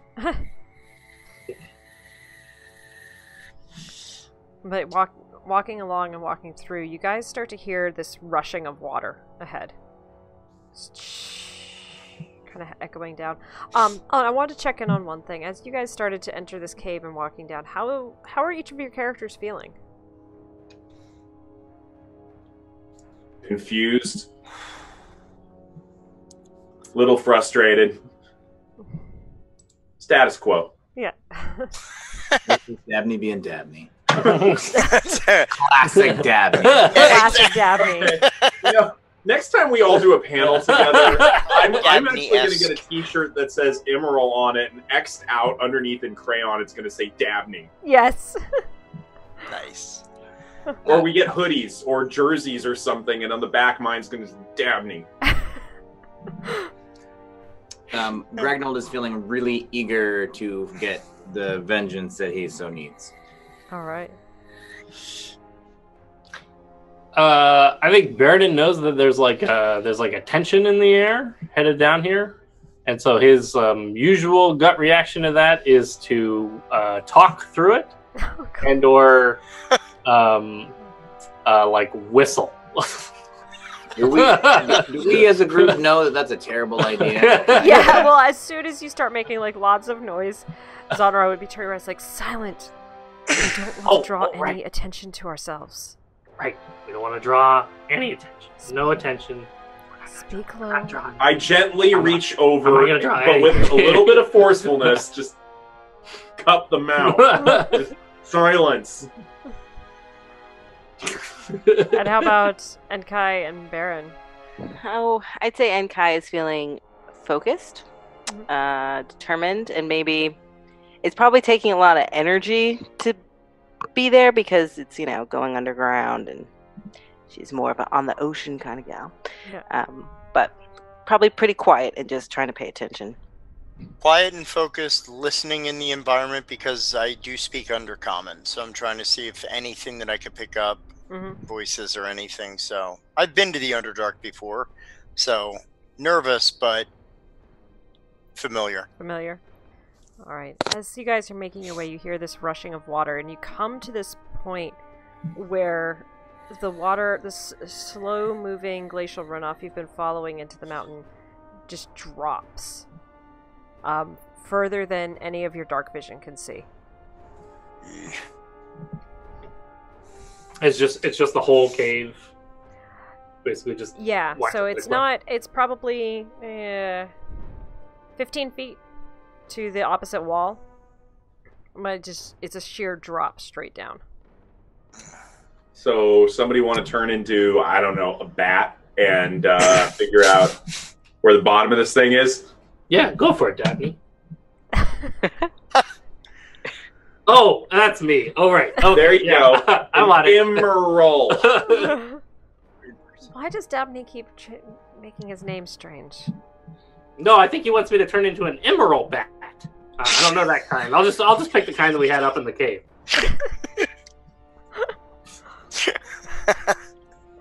All right, so you turn into a bat and start flying. Yeah. Actually, Is there anything that can fly that could also be useful if you encounter danger? Yeah, a whale. Turn into a whale. Meet the ground. Say hi to it. Make friends with it. Nothing that fits quite as well into a like nice handy cave. I did some really big stuff. Yeah. That would draw a lot of attention. I'm going to change into, instead of a bat, I'm going to change into a flying snake. Ooh. Oh, I was going to say snake. Awesome. Flying snake. Do they have dark vision? No. You put the goggles on you? That's probably a bad choice. Oh my god. That's an awesome image. Do bats have dark vision? The bats use echolocation, so that. They're like What's the range? The flying snake also has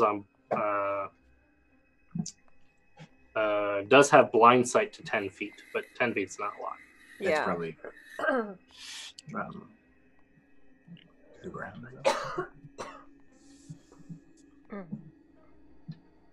I could turn into a giant bat. The element of That's a large surprise. beast. I don't think a giant bat would fit down. This isn't humongous. Checking out bat. Oh, yeah, bat's a blind sight of 60 feet. All right, Yeah. bat it is. All right. So you change it to a bat and start fluttering down. You fly down. Oh, what's its fly speed? 30 feet. Okay.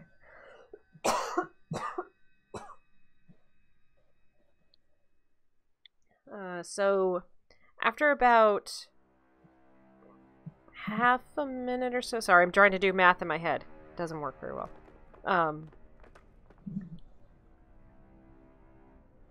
300 feet a minute. Yeah, actually, it's almost a minute of flying. You see that there's a small outcropping almost directly below. There's some, well, it's like half in the water, half out. So there is some dry rock on here. A So little it's like bit. about 700 feet down. No, this is 300 feet down, or 200 feet down. Sorry. Okay. Megan, Game Master question for you real quick. Yes. Gragnold can use beast sense Mhm. to look through the eyes of a beast. Can I use that on Baeridin when he is transformed into a beast? Ooh, Ooh, that's an interesting question. that's really interesting.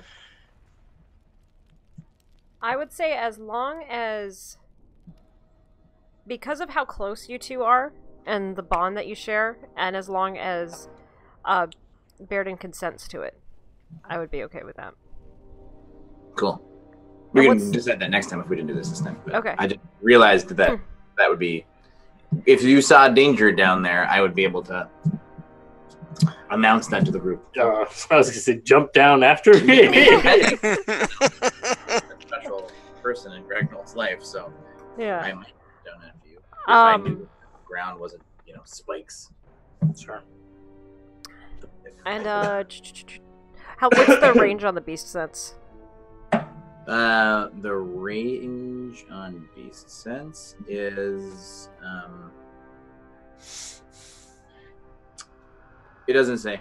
Okay, so It just has to start as a touch. Yeah, it's a touch to start. okay, and it lasts for how long? Up to an hour. Up to an hour. Okay, all right. So if it doesn't have a range, it just stays. All right. So and Baeridin, go ahead and give me a perception check as you come down to this little ledge.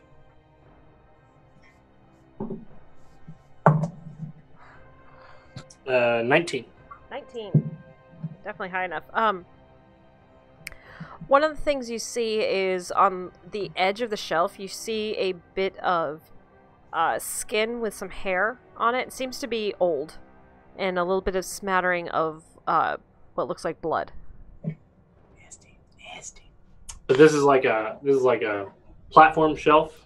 Yeah, so coming, straight down, and then there's like this small shelf. It's not very wide. Like, it will be, with all 6 of you on it, it would be fairly crowded on there. But it is a how far down is it? Is it like It's about 200 feet-ish. oof? Okay. Okay. Well, that seems like our best option if we're going down, right? It Yeah, doesn't look like and there's a lot of other And it still routes. continues down further than that. Yeah, but we're not going to climb, 600 feet down. We need at least a landing platform. Yeah. Okay, and as you guys, after you had left and started this, Zonra kind of had peeked over, watched Baeridin fly down, and shrugged and took off her sack and reached in and pulled out a lot of rope. And she looked over to Enkai. You were a sailor, right? Yes. You know how to tie a rope ladder? Yes. She tosses a big pile of rope into your lap. 3 fingers wide. We need to make this one last. Start tying. And she starts tying. Go ahead and make a dexterity check for me. And you can add your proficiency bonus to this. Can Immeral help with this? Can Gragnold help with this? I got a proficiency in survival. I have additional rope if that would help make it longer. Yeah. So go ahead and make the check with advantage. So you get to roll d20, add your dexterity and your proficiency modifier to this. Okay. 23. 23. Really quickly, you're plowing through, like, it takes you a quick second, and then as soon as you're getting into it, making these. So these are going to be very tiny rungs, probably spread out pretty far, but it seems like Zonra has a ton of, like, she's pulling out more rope from her backpack than it should be able to hold. She's a clown. Why do you need shoes so big?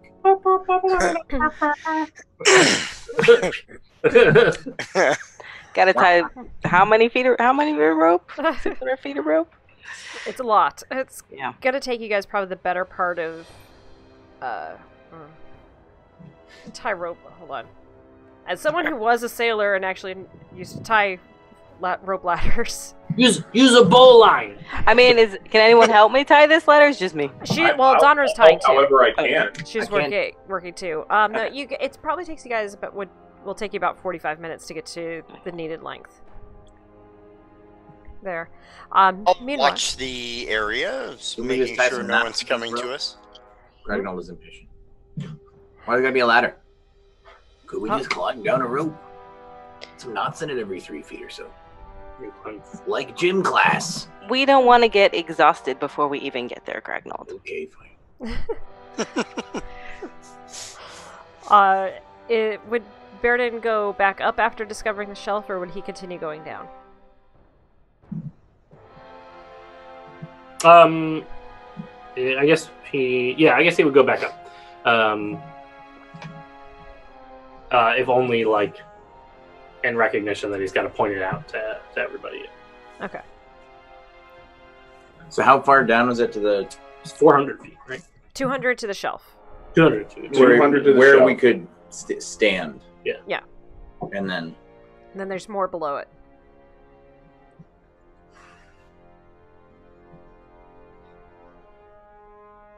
Cool. So Baeridin flies back up and shapeshifts back, and he goes, there's like a platform or something about 200 feet down, and then it just keeps going down from there.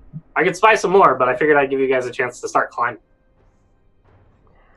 Well, we'll keep working on the ladder.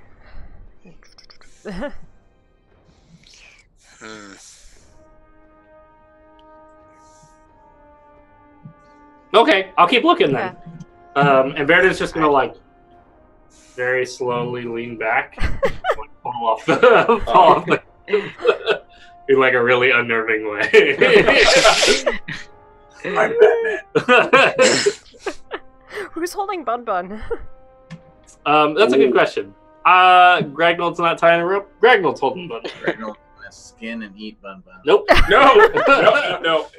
Immeral holds Bun Bun. Last meal we're gonna have for a while. Immeral holds Bun Bun. Okay. And I'm imagining Hobbs is sticking around Baron right now. Yeah, probably. Hobbs is, like, really liking Baron. And can we use Hobbs for a little more recon? I don't believe Hobbs has any dark vision. Also, I don't think Hobbs would take too well to flying around in the dark. In the Underdark. I imagine Hobbs is not too super happy about being... I don't think Baron would be too happy about Hobbs going off into the dark on his own. He would not be comfortable with this. Yeah, he does not have dark vision. Can we give Hobbs the... Can we put Hobbs in, like, a boarding house or something while we're here? If he can't see in the dark, we're in the Underdark and we don't have goggles for him. What is he? He is just going to be at risk for his own injury. I will let you guys retcon that if Baeridin would have wanted to leave Hobbs maybe with Lady Bircha. It seems 100% unsafe for a flying monkey without dark vision to be down here with us. There will be light soon enough. I will take responsibility if you are willing to allow me.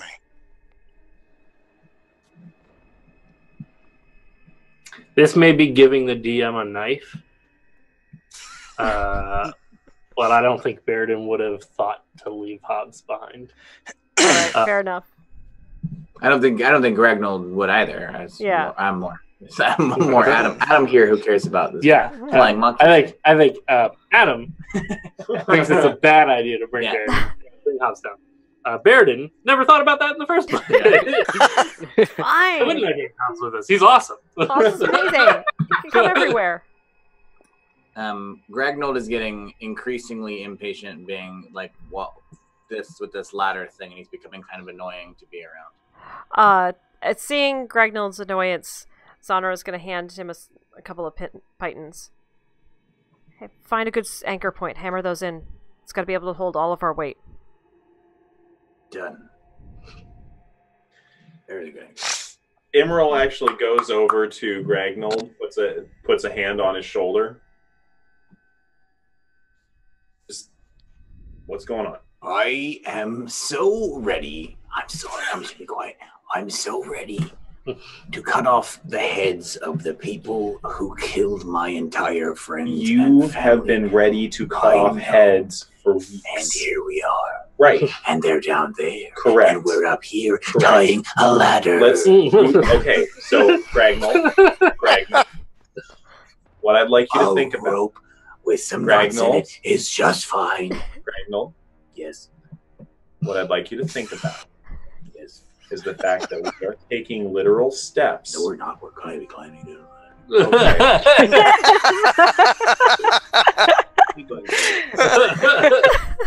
We are taking steps, climbing down to help you, to help all of us, the whole clan, achieve this goal of revenge. Now, I want to throw this idea out there at you. Would all of our predecessors be happy with you throwing your life away recklessly? No, don't. I want you to think about it for a moment. I know. Don does this to me sometimes. That's a question. You're trying to make a point. Yes, I am trying to make a point because I think we do know the answer, that they would want the Moonfang clan to carry on. So you need to be smart and patient. Oh, neither one of those things are my strong suit. Which is a good opportunity for us to work on that. I have an advisor. Which is what your advisor is doing. Exactly. Here we are. Your advisor is advising you. Take some deep breaths. There you go. Find a safe place to hammer in this pipe. Yes. Hammer in multiple pythons. Okay. So we have a good anchor point. And think about all of your anger going into that python and into the rock and dissipating. Do I have to do it quietly? As quietly as you can, yes. Okay. As you as you finish hammering in the pythons, Zonra's taken Enkai's first completed rope ladder and hers, which the rope you guys were using was fairly long, so it'll say at this point you've got about 100 feet of ladder, and attaches it to where it's nailed in and throws it down. I'll go first. We'll keep tying. Have I gone down any further than the cliff at this point? Oh, yeah, sorry. So you would have flown down further. Go ahead and give me another perception check.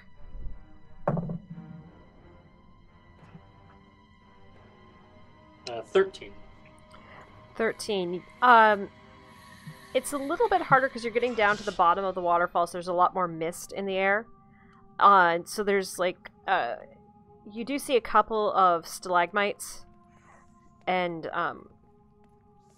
you almost don't see it at first, but then like you're really close to the bottom where the water drops off, and there's a small pool, and then next to that pool is the dead body of a giant.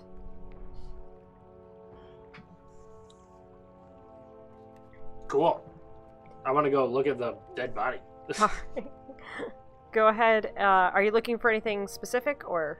Sure, I want to see how he died. Okay. He just fell off a cliff. That'd be a fair guess. I mean, NCIS D&D. Yes. Yeah, go ahead and give an investigation check. Oh man, I'm. 22. 22. You see one of the heads is missing a good chunk of its skin and looks like it has been caved in, as though it matches the shelf that is about 200 feet above you.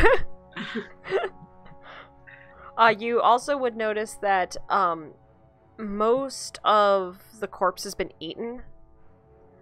It's been scratched away. There's very little of it left. There's some of the meat left probably on the bottom portion, but a lot of things have been carving and eating away at this. You can see the bones clearly on most of it. Sounds like this giant had no idea where he'd be headed.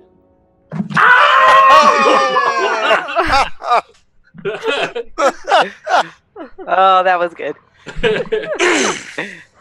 One show a night. I think we all fell for it. Oh. And the pun train has started. Yeah. This is going to be one hell of a trip. This pun train is more of a choo-choo. See, what I was doing is I was referencing how he died. Yeah. Because he was eating. Chew. Yeah. Yeah. Jokes are better when you explain them. Glad we understand that. Does the water look like it's deep enough that you could, if you were, say, a water creature, jump from the top cliff and land in the water? Potentially. There's definitely part of it that's pretty deep. And it looks like it's standing water. But it's also the shaft, essentially it's like this big and the pool's only like on one side of it. Oh, I gotcha. So like you would have to aim, and there are some stalagmites at the bottom. Okay. Yikes. Well, Baron and I, are we the only two with the Featherfall talismans, or are all of our talismans Featherfall? You two are the only two with Featherfall talismans. Well, if I had a Featherfall talisman, I'd be down there. So long ago. Good luck. Actually, wait a minute. Wouldn't it potentially, like, he can fly, so what if we feather fell down, gave him the talismans to take back up, to hand other people to feather fall down? Those do require attunement, just... Oh. So it takes an hour or something. Yeah. Okay. Enkai's very fast with the rope ladder. And you said the hole's not big enough for, like, I don't know, a giant snake to slide down it. Holding people. God, that's terrifying. I have a question. I have a question. Are we doing phrasing? Why did we stop doing phrasing? Dabney. I really would like to know if we're doing phrasing, if we're talking about if the hole is big enough for a snake with people to get into it. Oh, I see what you did there. I get it. Oh, my way. Okay, the thing with the... So... Baeridin, you can still only turn into CR1 creatures, right? CR2s. Oh, you can do 2s. Okay, so you can turn into a So I can do giant eagle. You can do giant... There's not room for a giant eagle. You could turn into a giant constrictor snake, which does have good strength, huh? Hmm. It doesn't have a climb speed. It does not have a climb speed, though. I could turn into a giant spider. Yeah. Are we trying to solve a problem here?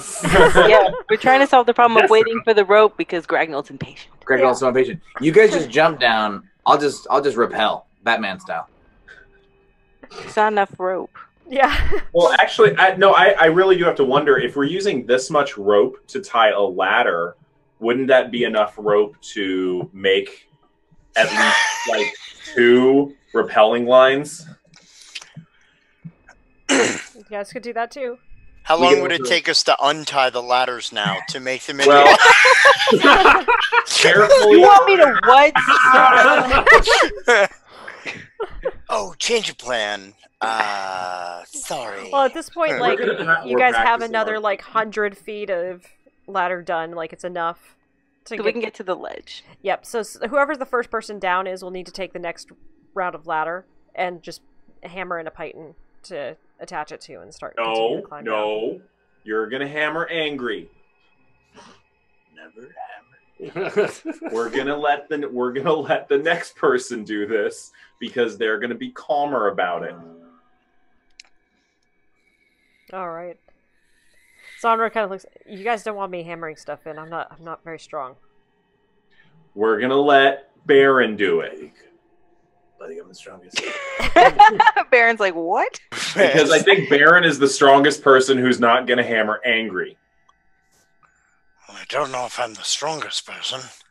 Do you have a negative penalty? I do. No. Well, that makes you the strongest. I'm the strongest, though. You're angry. By far. You're angry. I'm always angry. I think I'll take a whack at it. There you go. Ting, ting, ting.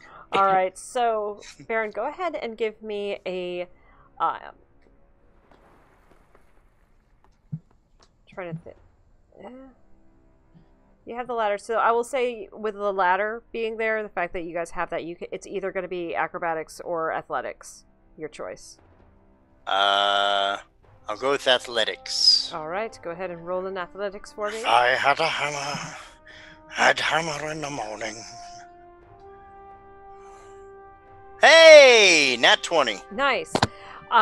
You get your feet into the first couple rungs, and it's pretty far reaches down. It's gonna. Mm-hmm.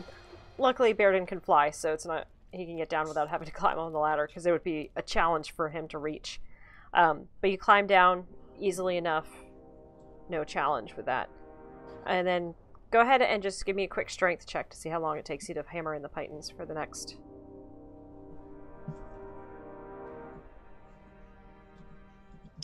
Dirty 20. Dirty 20. These are damn good, nice new die. Yeah. So you hammer him in, attach the rope Yep. ladder. It goes down. Call up, I'm assuming. Mm-hmm. All right, and keep making your way down. I don't want to yell. Yeah. Look up here! Look up here! Look up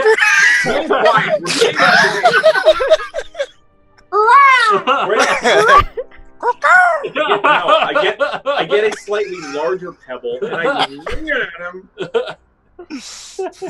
Sorry.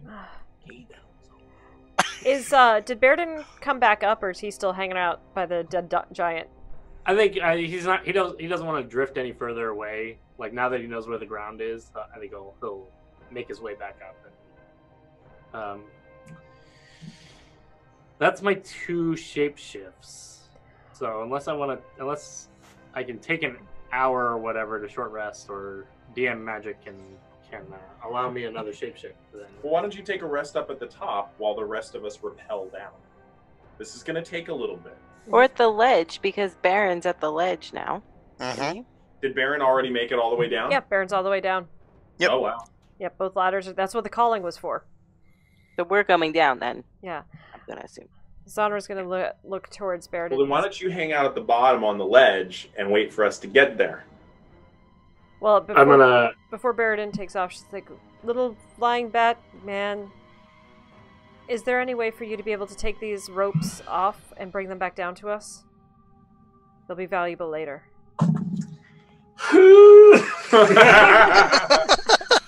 Squeak with all of your might. That's have a strength of 2. And you'd chew through it. She would look over to Enkai. Do you have any magics that would let you take this rope with you? I mean, I can shapeshift into something stronger than a bat, maybe? Is anybody a prestidigitation? I will just out of wait, DM no, I mode don't. quickly say, like, you could offer to stay at the top and use your feather fall. Oh, okay. And your Very feather good. fall would let you fall slow enough that you could even get the second ladder. Okay.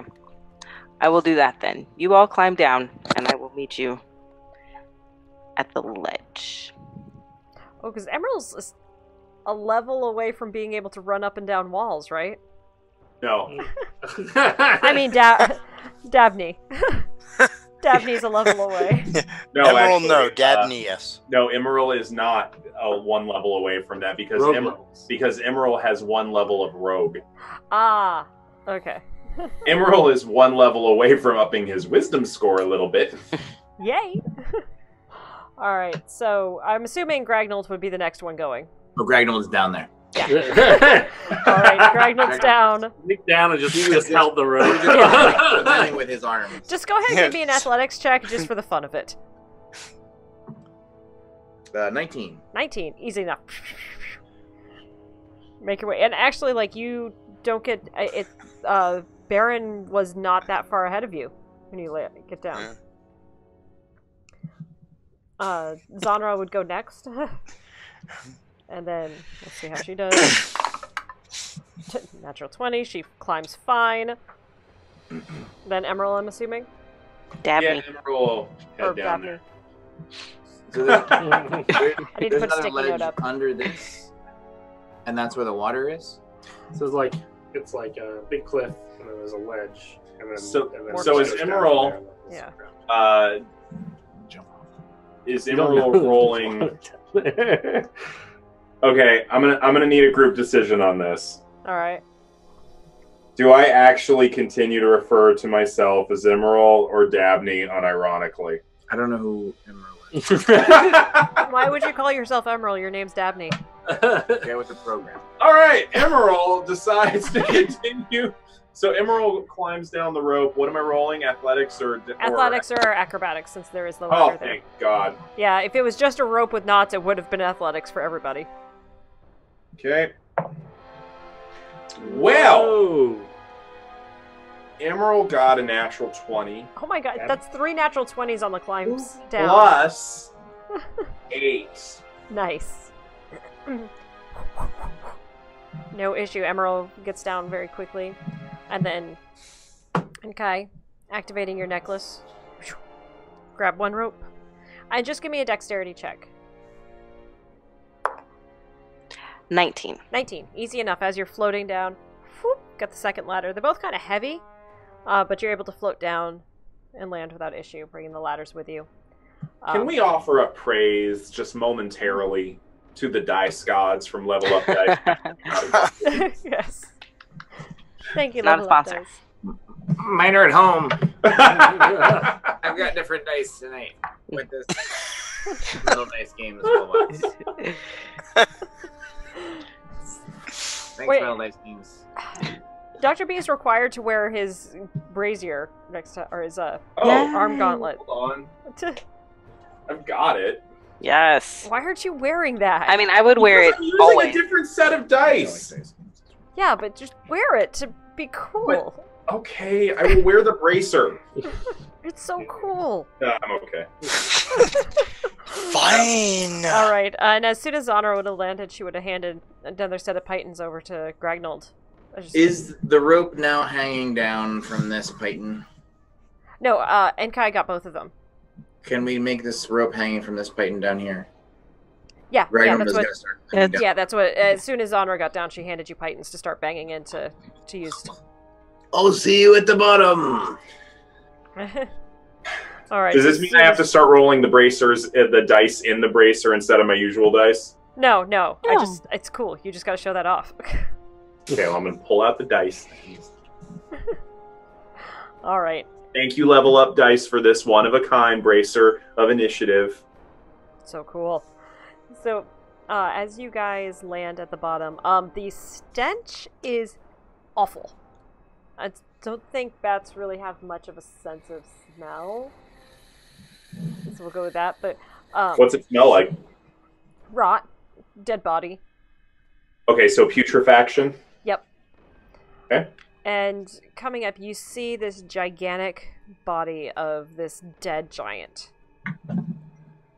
One of the things that you guys noticed quickly, and sorry, Baeridin, you would have noticed this too. It had two heads. Which one was the caved-in one? The one on the right. I'd say they're both I in the. Oh. caved in. Hi-oh. It's not my skill set. As you guys are coming down, everybody give me one more athletics or acrobatics check, just to see how quickly you're able to make it down. Oh, I don't have. I got a natural 20. Nice. Yeah. I just want to climb as fast and as athletically as I can. 15. Slide down. Nice. Yeah. 21. Head first. Oh, same 13. as Zanra. And actually, Zanra would ask, can you do the falling thing again with this rope? Yeah. Yep. Good, because I rolled a 13. Yeah. So we'll just And this one wasn't as far down. It was only about another 100 feet, so the one rope was able, and she stuffed the ladders back into her sack as soon as she got to the bottom. And as soon as she sees the body, her eyes kind of get big. She's like, we don't want to be anywhere near this. It's Why? It's food. Besides the obvious of it smelling bad. It's Shh. And you guys hear from the water sort of I silently Mhm. go over and cover both of their mouths instinctively. make a stealth check. But I do think Baeridin probably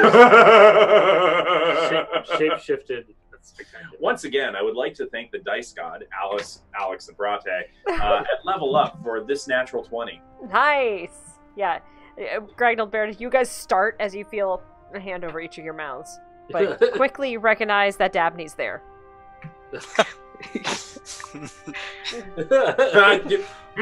So you said there was something in the water? Yeah, you guys hear this.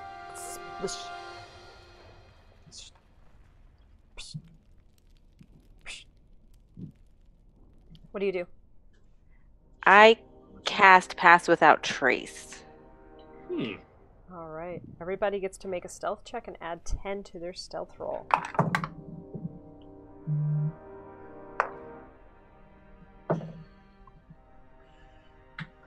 21.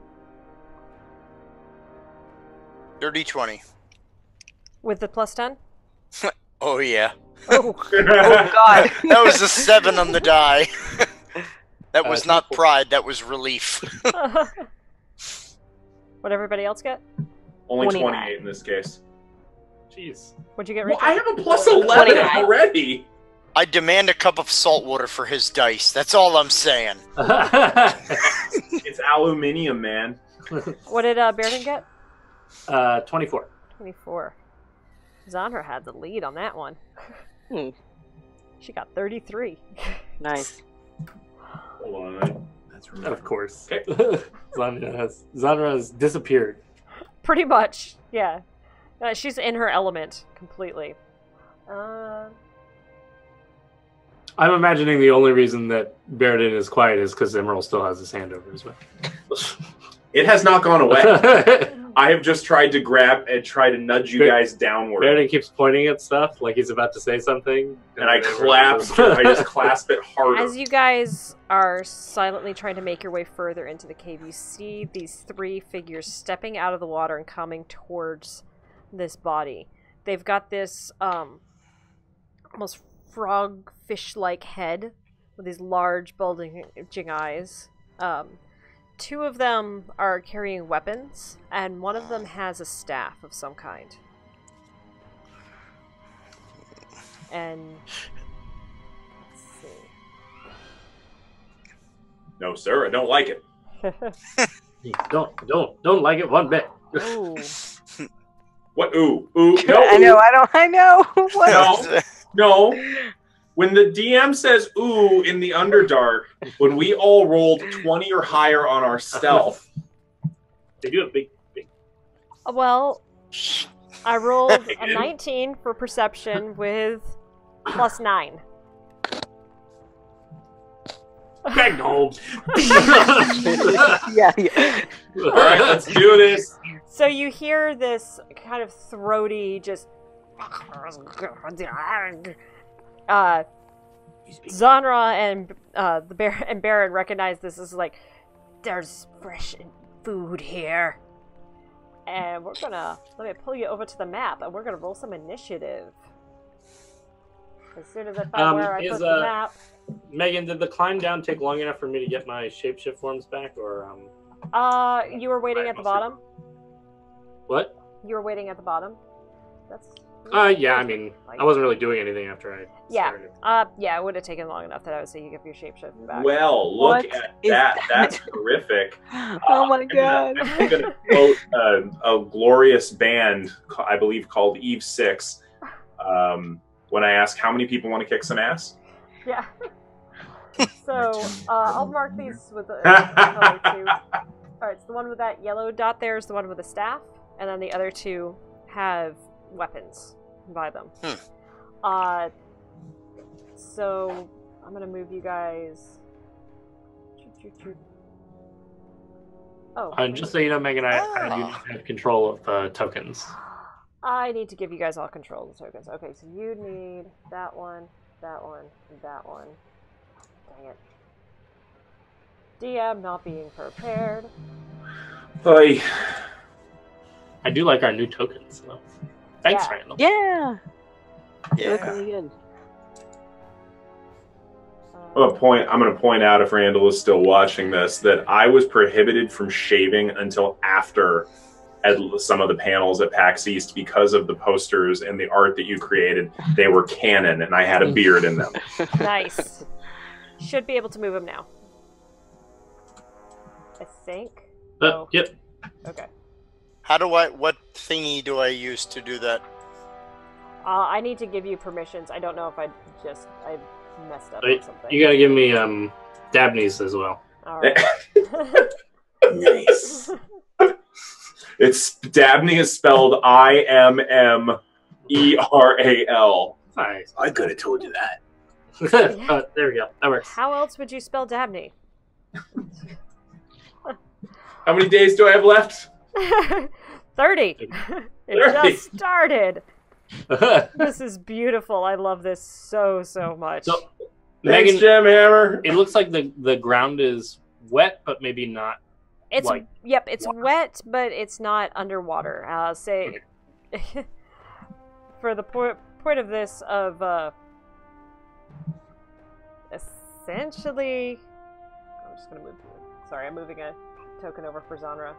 It's not right, but whatever. It'll do. Yeah, the water is off screen from this, but these three things are coming up towards the body. They saw you guys trying to slip away. So that's going to bring us to initiative. So if everybody could go ahead and roll up some initiative. Oops, let me clear that out. 13. 22. Oh wait, hold on. I'm going to come around and ask for that. Okay. So...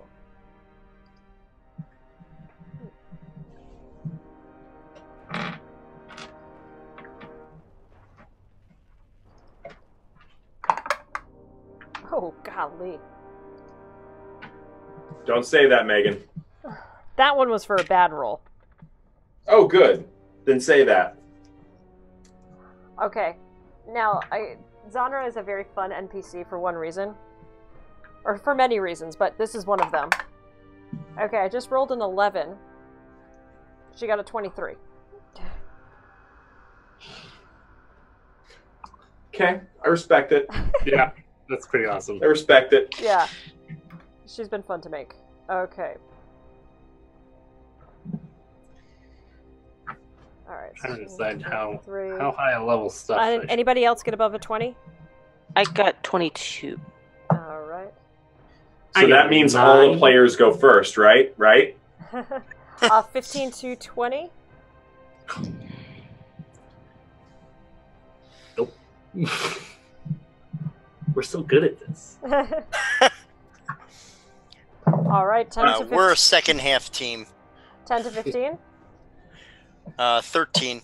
Okay.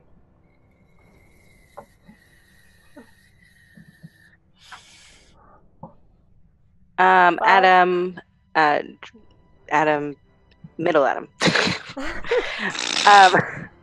When you're conjuring animals, in the description, so it's like one beast of challenge rating 2 or lower. But can I only conjure like a challenge rating of 1?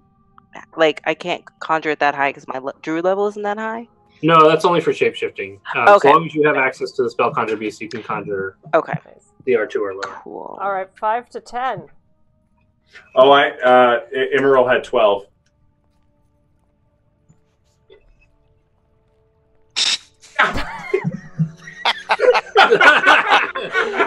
Gragnold, Hey, it stacks up to me. Gragnold, what'd you get? Oop. What'd Gragnold get? I got 6. And Baeridin got 9.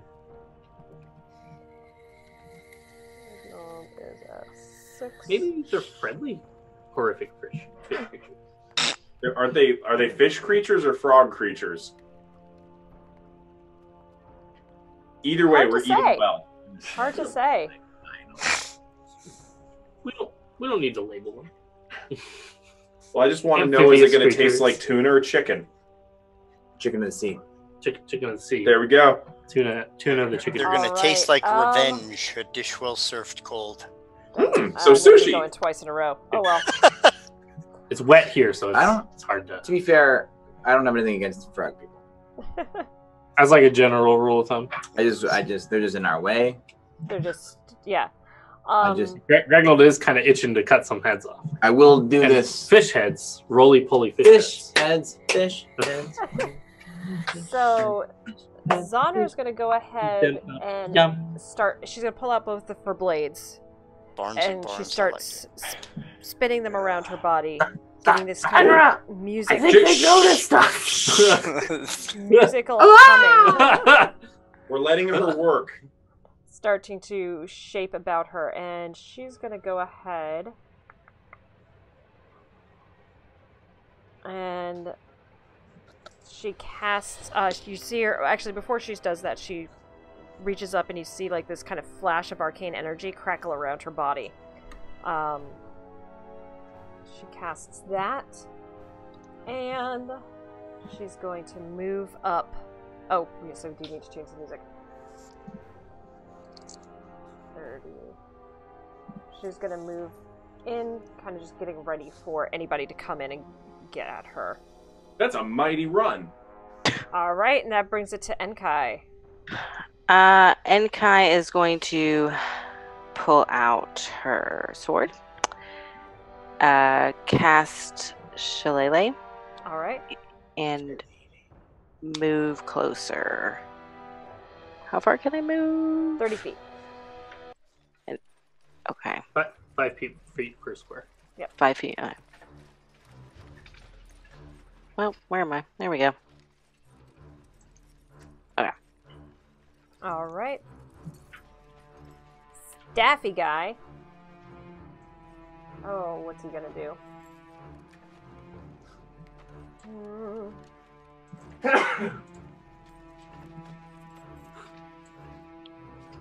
He is going to...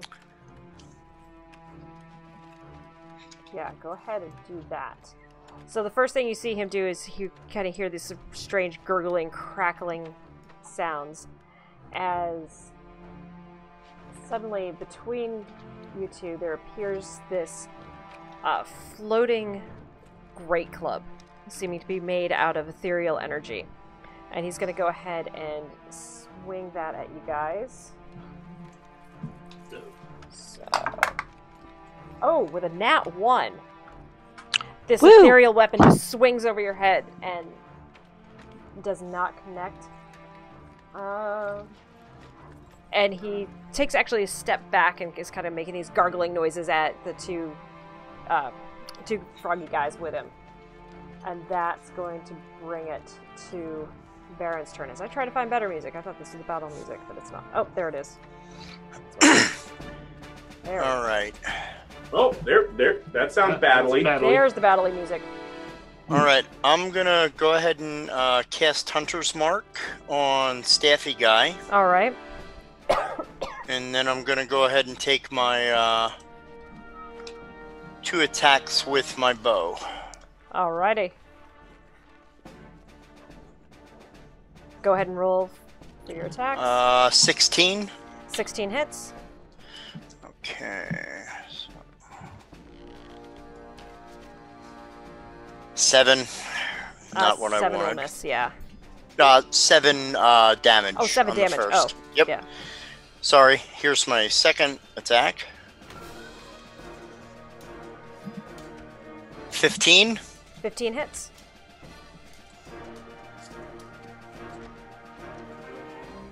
Seven.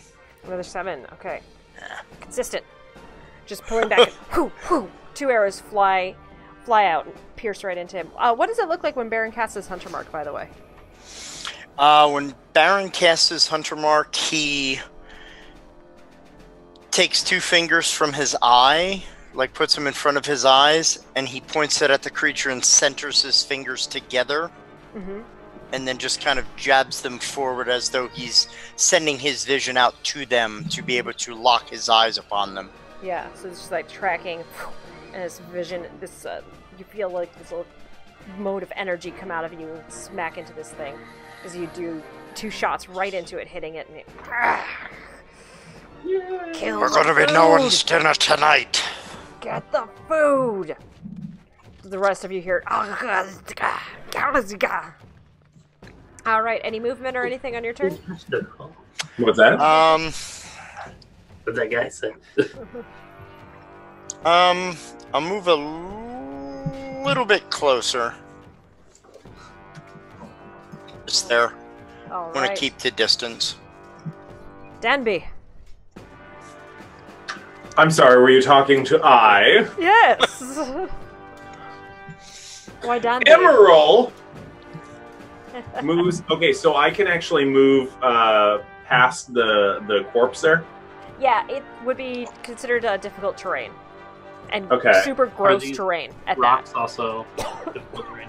Oh, the rocks are considered difficult. Okay, so we got Yeah, 1, those big green rocks 3, you see, those are 4, stalagmites, so 7, they're in your way.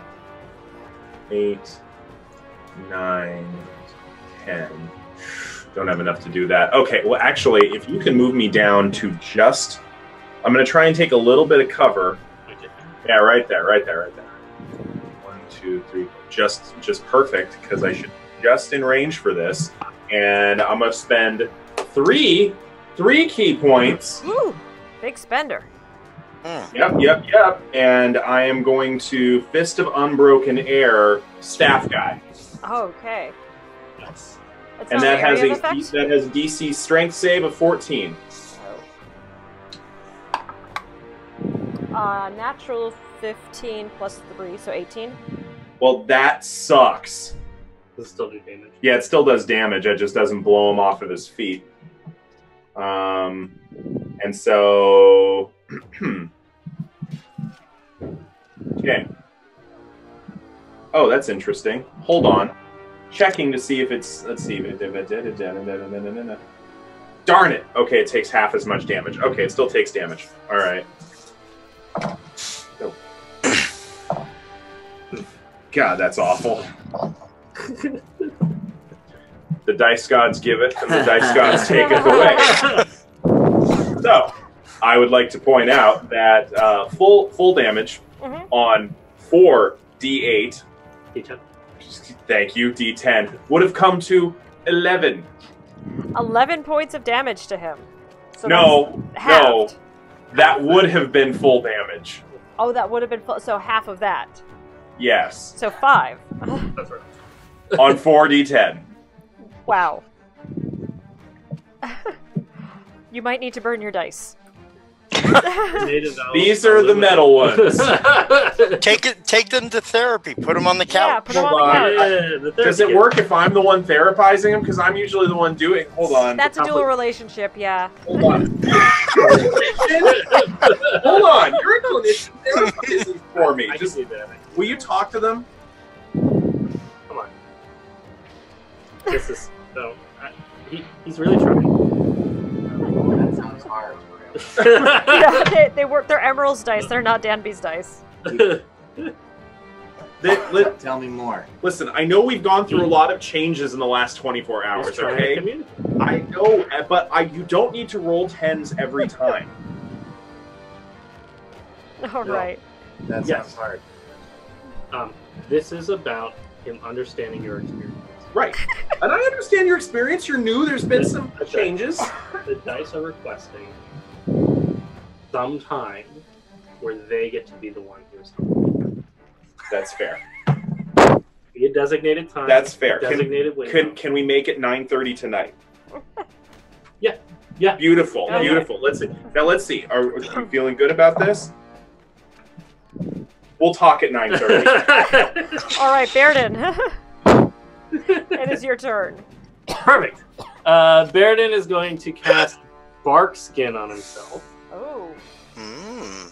and then is going to use his bonus action to shapeshift into. I think I'm going to go with Polar Bear. Oh. The polar bear appears. And then is going to run up. Let's see, where can I make it to? 35, 40. He's going to run up to here. As a polar bear. All Made right. with bark skin. Wait, I know there's a polar bear on here. And then he's going to roar. Because they're fish people. He's going to eat him. Oh, that's a good call. Yeah. Do they have vulnerability to polar bear? Everyone has vulnerability. That's the great thing about polar bear. Excellent. Go ahead and make an intimidation check with the polar bear. This is sort of like, where does a polar bear sit? Wherever it wants to.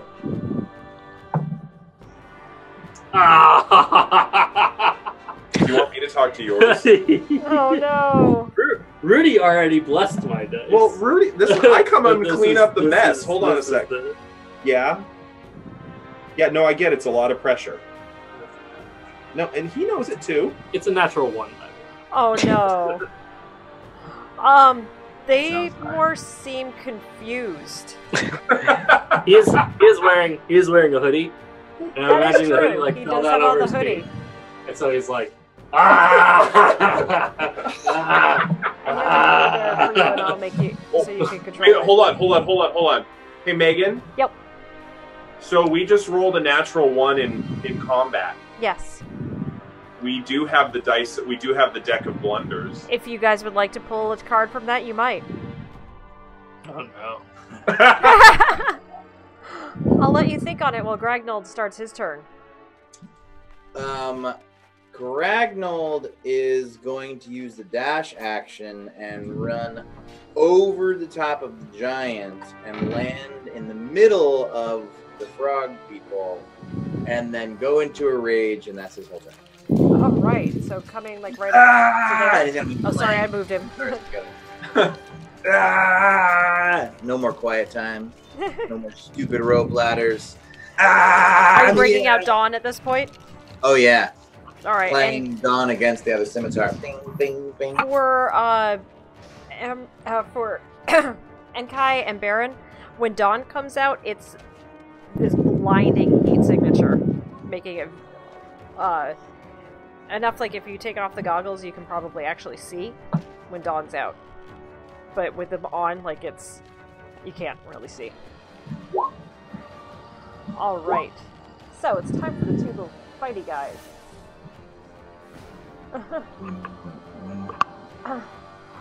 Oh my god! Yeah, I'll use the deck of blunders. Do you guys want to do that? Do we? Oh, it's in the other room. Never mind. Get it for next I time. can fetch him. Oh, okay. Okay. All right. First guy. It's fun. Oh, Lord. Alrighty. So. No, Adam just ran out of the room and his character's about to get attacked. Okay, that's your copy. This one. Oh, mother. Should I pull this card, Megan? Sure. Go ahead and pull it. Oh!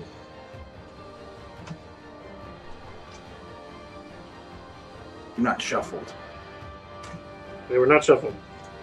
Oh, Alright, no. Shuffle Oh, them no. quickly. The deck of blunders. This No. is not great. Gragnold, there is an attack coming your way. I didn't catch that one. There's an attack coming your way. Bring it. Which is going to miss with a 4. Nice. Oh, no, sorry, 6. Yeah. Then it reaches out and actually tries to bite you and misses with a 9. And now going against... Well, Polar Bear, first tell me what happened with your It says so. I think the blunders are specifically supposed to be for attacks. Oh, they are. Your blow, but you can interpret this however you would like to interpret this. Okay. Your blow clangs loudly off your opponent's defenses. You are deafened for 1d4 rounds. All right. As you roared, trying to roar like it, what you did was you started your roar actually in mid-transformation, and what it did instead was it strained your vocal cord, so you're not deafened, but you actually can't roar or speak for the next Oh, wow. one round. For this round and one more. Alright. And coming up against the polar bear. Oh. DM Nat 1. Go ahead and pull one for me. Oh! Bonus points. Bad God blunder. And then a 13 against the polar bear. Here, your bonus. Yes. 13 against me? Yep. That does not hit my bark skin 16 AC. Alrighty, that takes care of the little guys. And we got a 1d6 enemies you hadn't noticed before burst onto the scene. Oh, I can't really make more PCs. Wait, I can make more PCs. Oh no, I don't. Enkai can make more PCs. I'm on it. Here's what I'll say. Sven's on it. I'm gonna let him handle it because I gotta go again with Zandra. Alright. Does Enkai summon... You remember in Dragon Quest, did anyone play Dragon Quest when Taloon would twirl his finger and a band of merchants would show up, like, randomly? I feel like I should be able to, like, a band of sailors appears in the Underdark. Hey, pirate buddies? Yeah. I'll come running on the scene. Yeah. Attack a bunch of people and they come running off. Can you all be singing in the Navy? I was thinking yo-ho, yo-ho. But in the Alright, she's going to go ahead and make 2 weapon attacks against the little guy next to Baeridin there. So she's got a 24 and a 13, which I think both hit. Yes, they do. Yes! Yes! Ninja Bee! Wow. Oh my gosh, that's lovely. Is that Animal Sparkles? friends. That's Sparkles. Alright. Yeah. Wow. Our friends have come to join. Yay! Ninja Bee, Sparkles, and Snow Cone! 13. And I think this might be Raiden. Yeah, I was gonna guess the same thing. You are now entered into mortal combat. Oh, golly, max damage there. He's sort of like a poor man's. He's like a wizard guy.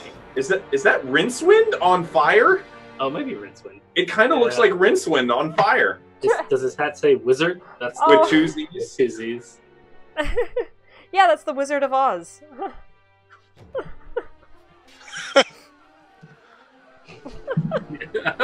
What's probably funnier than the Wizard of Id? Yeah. So, Zanra coming forward and just carving 2 significant blows into this fighter, and just continuing with her blade song around her. We come to Enkai. I'm going to move slightly away from this floating club. And I'm going to cast Moonbeam. It's got a 5. Yeah. Something with Moonbeam? Yeah. Read part of the description of it.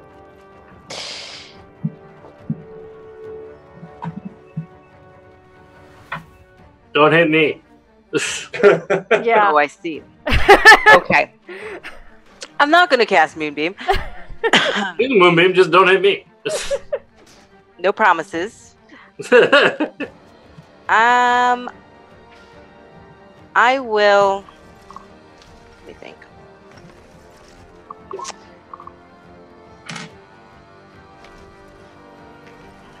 I will throw down a totem and call the hawk spirit. Okay. I'm sorry, I'm not laughing at you. I just peeked at a message I got on Twitter. From Gemhammer. Oh. For the next month, there's going to be a 10% discount on their website for using the code Danby. Dabney? Dabney. Oh my god! That's amazing. Amazing. Oh, Gemhammer. Jughammer. Love. That's thank amazing. you. All right, so you're summoning the Hawk Totem, you said? I'm gonna summon the Hawk Totem. Yeah. Okay, what does that one do? Remind me. It's when a creature makes an attack roll against a target in the spirit's aura, we get advantage on that attack roll. Oh, cool. So Where are you everyone centering it? I am going to center it between Baeridin and Gragnold. Cool. We'll draw Nice. a little shape there. So now we have. You have advantage on all your attacks. Nice. There's a little Okay. Hawk Totem just suddenly starts appearing. How does it look as it... It is bigger than a normal hawk, and it comes out of the totem and it just hovers right above the totem in between. Just this ethereal hawk just kind of Yeah. floating right there, seemingly to give you guys some vigor, some renewed hope in all Okay. of this. And that's is that just those two or anybody within range of that? It's anyone within 60 feet Of the creatures. of the creature. Oh, ho, ho, ho. Yeah, Wow. so So you all hit of it us. too. Yes, Yeah. I'll hit everybody. Oh, that's fun. That's a gigantic. Nice. Anything else on Enkai's turn? No. All right. Staffy guy. Staffy guy. Well, first off, he's going to make an attack with his spiritual weapon there. He's going to try to hit that polar bear right in the rectum. Oh, oh, no. Rectum, darn near. Damn, they're killed. I did Oh. not. I believe a 19 will hit. 19 will hit. Alrighty, and so that does 8. Oh my gosh, rolled max damage. So 11 points of bludgeoning damage, Ouch. Crushed. and then Ghost weapon. Hit him back with a bottle of Coke. yeah, I gotta play these guys true to what he would do. You see him start to murmur this other spell and bringing his fingers up around, and all of a sudden, like, there's this glimmer of light appearing, and all of a sudden you see, for actually, Danby, Gragnold, and Baeridin, you would recognize these little bitey fish that you guys saw when you were down in the jungles, coming out and surrounding as spirit guardians comes out. They're piranhas? Yes, his spirit guardians are piranhas. Oh, for the love of crumb cake. And he is going to... Watch out, Ninja Beat. Has Ninja Bee raided, or excuse me, Budget, Rincewind, Sparkles, and Snowcone gone yet? He'll go at the bottom of the round. Oh, Alright. So that's... Oh wait, he did one other thing. So Gragnold's right in front of him. He's gonna try to hit Gragnold. Do So it. miss with 11. So that's it. That's his turn. So Staffy guy's done. Baron. Alright. Gonna continue to use that Hunter's Mark on Staffy Guy. Take some Alrighty. bow shots on him. I'm actually going to go ahead and use one of my special arrows. Okay. Oh yeah, you're glowing arrows. Okay, 15. 15 hits. Okay, and that was, what, Advantage. 6 radiant? What's that? You have advantage on all your attacks. Oh. Well, in that case, make it a dirty 20. That still hits, yeah. Alright. And just remind me as far as the arrows, because I don't have that mark on here.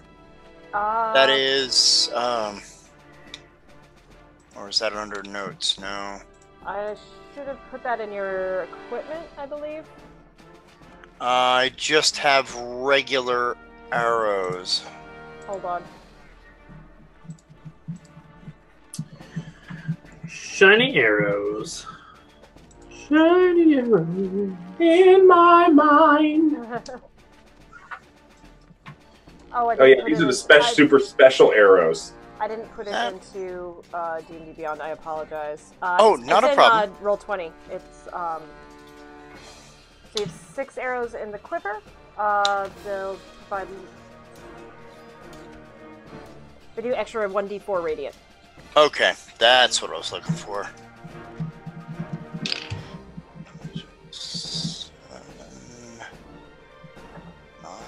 12.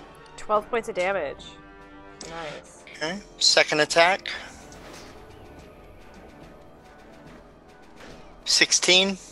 16 hits, I believe. Yes. 3, 4, 7, 11. Okay, 14. Another 14. Awesome. All right, so coming out, were both of these glowing arrows or just the first one? Both were. All right, so these 2 shimmering arrows come out. These light, and it stands out so much. Like when you had fired these up on the surface in light, how bright they were just didn't show. But down here, like it is this beacon of light just firing into the sky. The tastiest ones fight the hardest. This dinner bites back. All right, and that's great. That was a good line. I like that line a lot. Thank you. That's my one for the night. I'm done. Good night, everybody. It was great. Thank you all. 15 feet. Okay. So you are out, not within the domain of the Spirit Guardians. Danby. Immeral. Just, I want to move. I've got more than enough movement to pull this off. If you could bring me down 1, so I don't go into combat with the guy to the north, and I basically want to jump into there and then just start stabbing away at Staffy guy. Okay, and we're going regular attacks on this one. First one with my short sword. Good advantage. Yes, I do, because I want to see if I Make can. a wisdom saving throw first. What's that? Make a wisdom saving throw. Because of the spirit. Oh, Spirit Guardians. Wisdom saving throw. Okay. Well, that's terrible. What's the effect on this? Hurts a lot. It hurts. Well, then it's about to hurt because I got a 7. 7. Yep. It's gonna be owie. It's gonna be owie.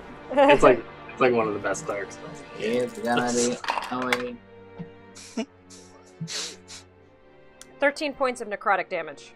That's awful. Wow. Okay, and now I do the attacks, huh? Okay. Disrupt some concentration. So that first attack hits at 24. Okay. Oh, did I get it? Okay, 24 action. There we go. Yeah, that's a 24. Plus, let's see. So let's roll for damage. Okay. Plus my sneak attack. Okay. So that's 13 on the first attack. Alrighty. Okay. Attack number the dose. Okay. It is looking bloodied at this point. That's an 18. That'll hit.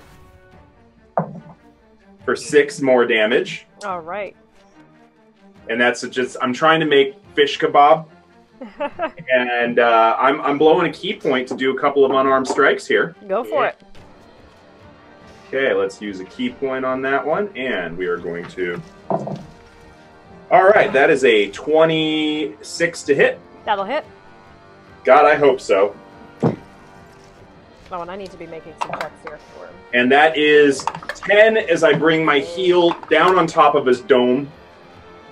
Oh. And as you do that, the Spirit Guardians drop. Yeah. I use what remains of my movement to move over 1 to where he was. No, his the Oh, concentration. okay. Well, then I use the last of my attacks. Thank God for advantage. Yeah. Thank you, Hawktoad. That's a dirty 20. Alrighty, that will hit. And bringing... yeah, I use that heal, and I spin around and heal kick to the jaw for 8 more damage.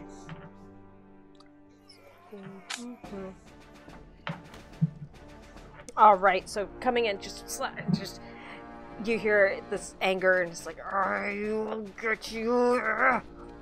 And it's looking very angry, but not very healthy. Well, I've got all this, like, necrotic stuff going on my arm. Is that something that continues to fester?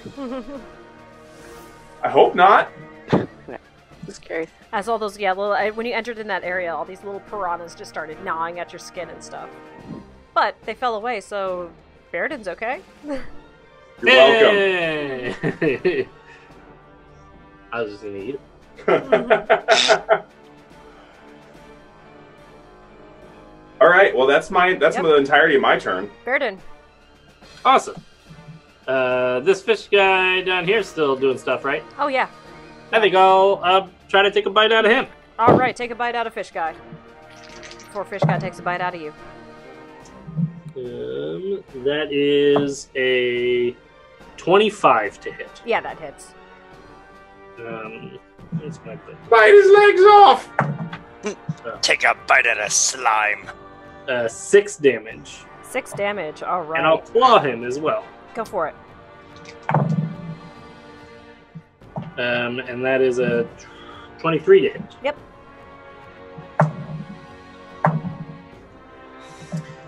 Uh, 13 damage. 13. Pause for the cause. All right, coming in, doing a considerable amount of damage as you're just kind of slicing and carving into this guy. And he's gonna try to roar. Try to roar, nothing comes out.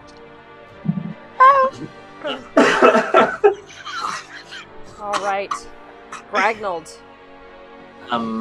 So I'm gonna attack the guy north of me on the map. Are you not gonna attack Staffy guy? Is that Staffy guy? I've lost track of who's who. Staffy guy has the dot on him. Oh no, I'm gonna attack the guy who is north of me who hasn't been hit. Okay. Thank God for advantage because it's a 14. 14 hits. Oh, it does. Wow. Whoa, okay. These guys aren't wearing armor. Oh, am I still raging? I didn't technically take any damage. Now, if you didn't take damage and you did make an attack, then I will use my bonus action to Rajay.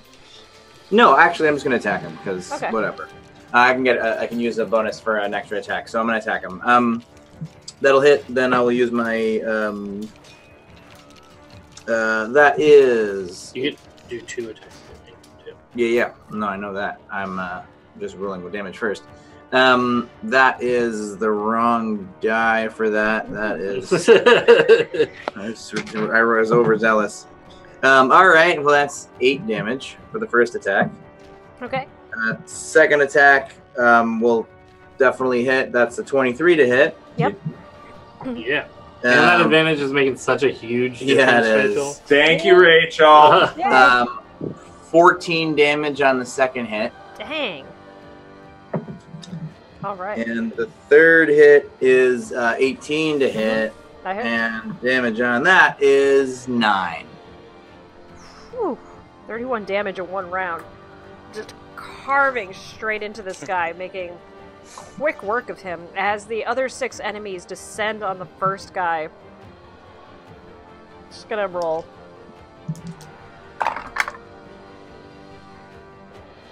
Alright, 1 does not hit.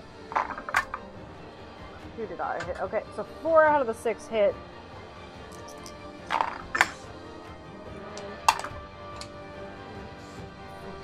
14 damage to him before all the new enemies disappear. Thank you, Sven, for making them. Alright, now it is their turn, so fighter guy at the top that Gragnold just hit is going to go ahead and do 2 attacks against Gragnold.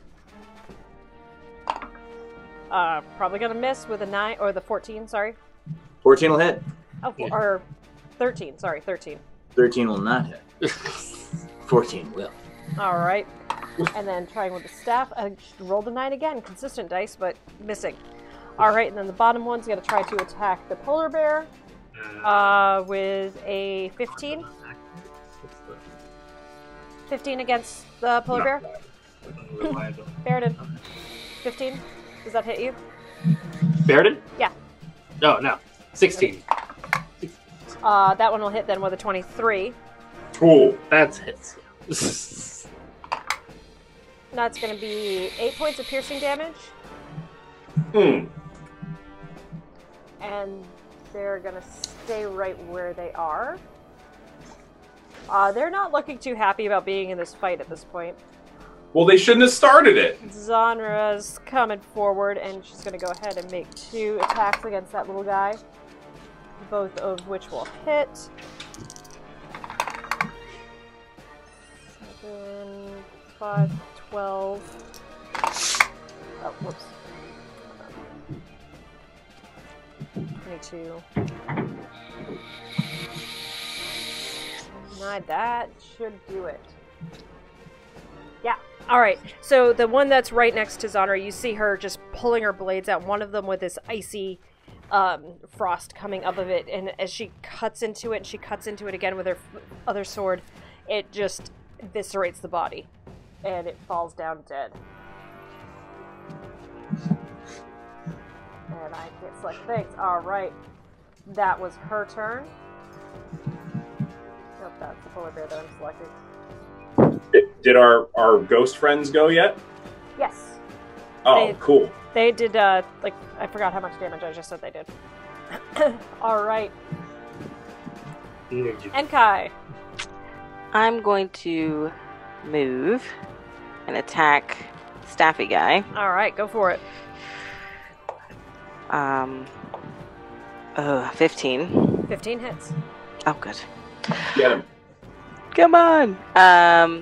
Don't forget your own advantage, too. No, I know, I didn't. Well, the first one was not great. D8. Where's my 8? Okay. 8 plus 2. Plus your wisdom modifier. It's not plus 2, it's plus your wisdom. Oh, I see. That's what Shillelagh did for you.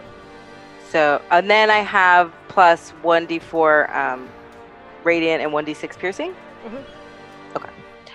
So, 10 plus 3, 13 plus... Ooh. 17. 17. Nice. This guy's not looking good. He's holding on by a thread at this point.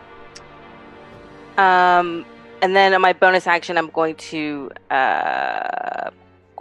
healing word Baeridin. All right. For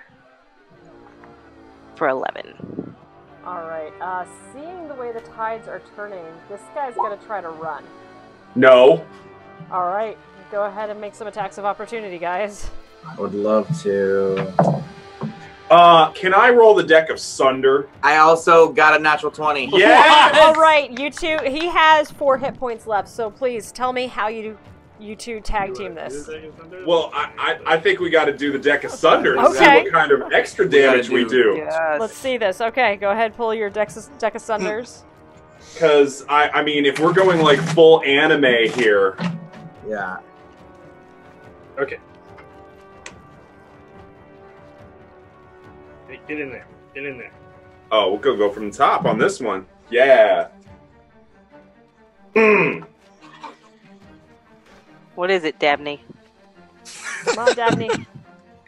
Come on. My vicious attack is unmatchable. Double all damage dealt by this attack. That makes it A ton. That makes it a 16 damage on the skewering with the short sword. Awesome. And Gragnold? Now, mine says you hit your opponent square in the gut. They must make a Constitution saving throw or be incapacitated. Well, he is incapacitated. So you hit him in the gut, like as your swords come in and hit into his body, like he vomits, and you just see some. You don't want to know what it is. Think it was vomit. Yeah. He's salsa at this point. Yeah. Anybody for ceviche? The I do other love guy, I'm gonna go ahead and just narrate through because we are past stop time. So I want to be respectful of bedtimes and things. You guys move along through the passageways. Zanra telling you to be quiet, to get out of there. There's probably more of those creatures in that lake. And you guys move along. And you're coming around a corner. And what you see is a sign, a little thing written in Elvish of resting place of Dakeshi. You put a save point in this? Well done.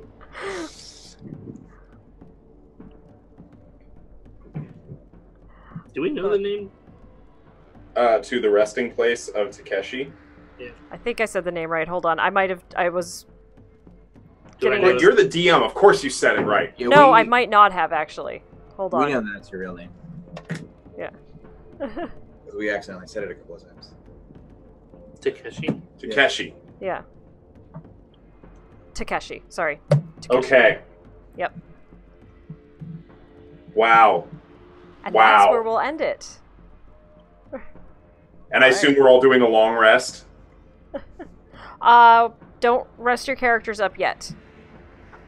You guys have not stopped yet. Okay. You are in a very dangerous place, and so when we hit resting points, that will be significant. I haven't taken any damage yet. I have. I'm alright. Wow. Okay. All right, let's pop back over to chat and say hi to people. Gemhammer. You're amazing. That is Oh my amazing, Jennifer. Some awesome cards. You are amazing. Thank Oh God. my Thank you to God. all of our new viewers on this. This is amazing. This was so much fun, guys. Yeah. Did oh yeah, I'm curious. Did anybody get bingo, Yeah. What did was we, the bingo did we card? get a I didn't bingo? see it. or was anybody close to a bingo? Well, did When- anybody get a... I think we should have gotten some bingo. That We got a Riku subscriber! Kitty. Riku Kitty, thank you! Thank Oh, you. Thank you so much. Good name. Do we have any other subscribe? I'm trying to scroll back through the chat. We real got. quick What to did we see get? if Like 5 subscribers just this time around. Jim That's Hammer loves you. We- That's our newest one. Oh my god. Okay, I am gonna really have to get a T-shirt that says Immeral cross off. Yeah. Dabney. Dabney. Okay. It's Yeah, on Twitter. and if you want your own deck of wonder, deck of sunder, deck of plunder, 10% off. Coupon code Dabney. Use coupon code Dabney. Oh my god, Cape Jim Hammer, thank you so much for that. Yeah. That's a delight. Deck of Thunder. Yeah. Oh my gosh. Wow.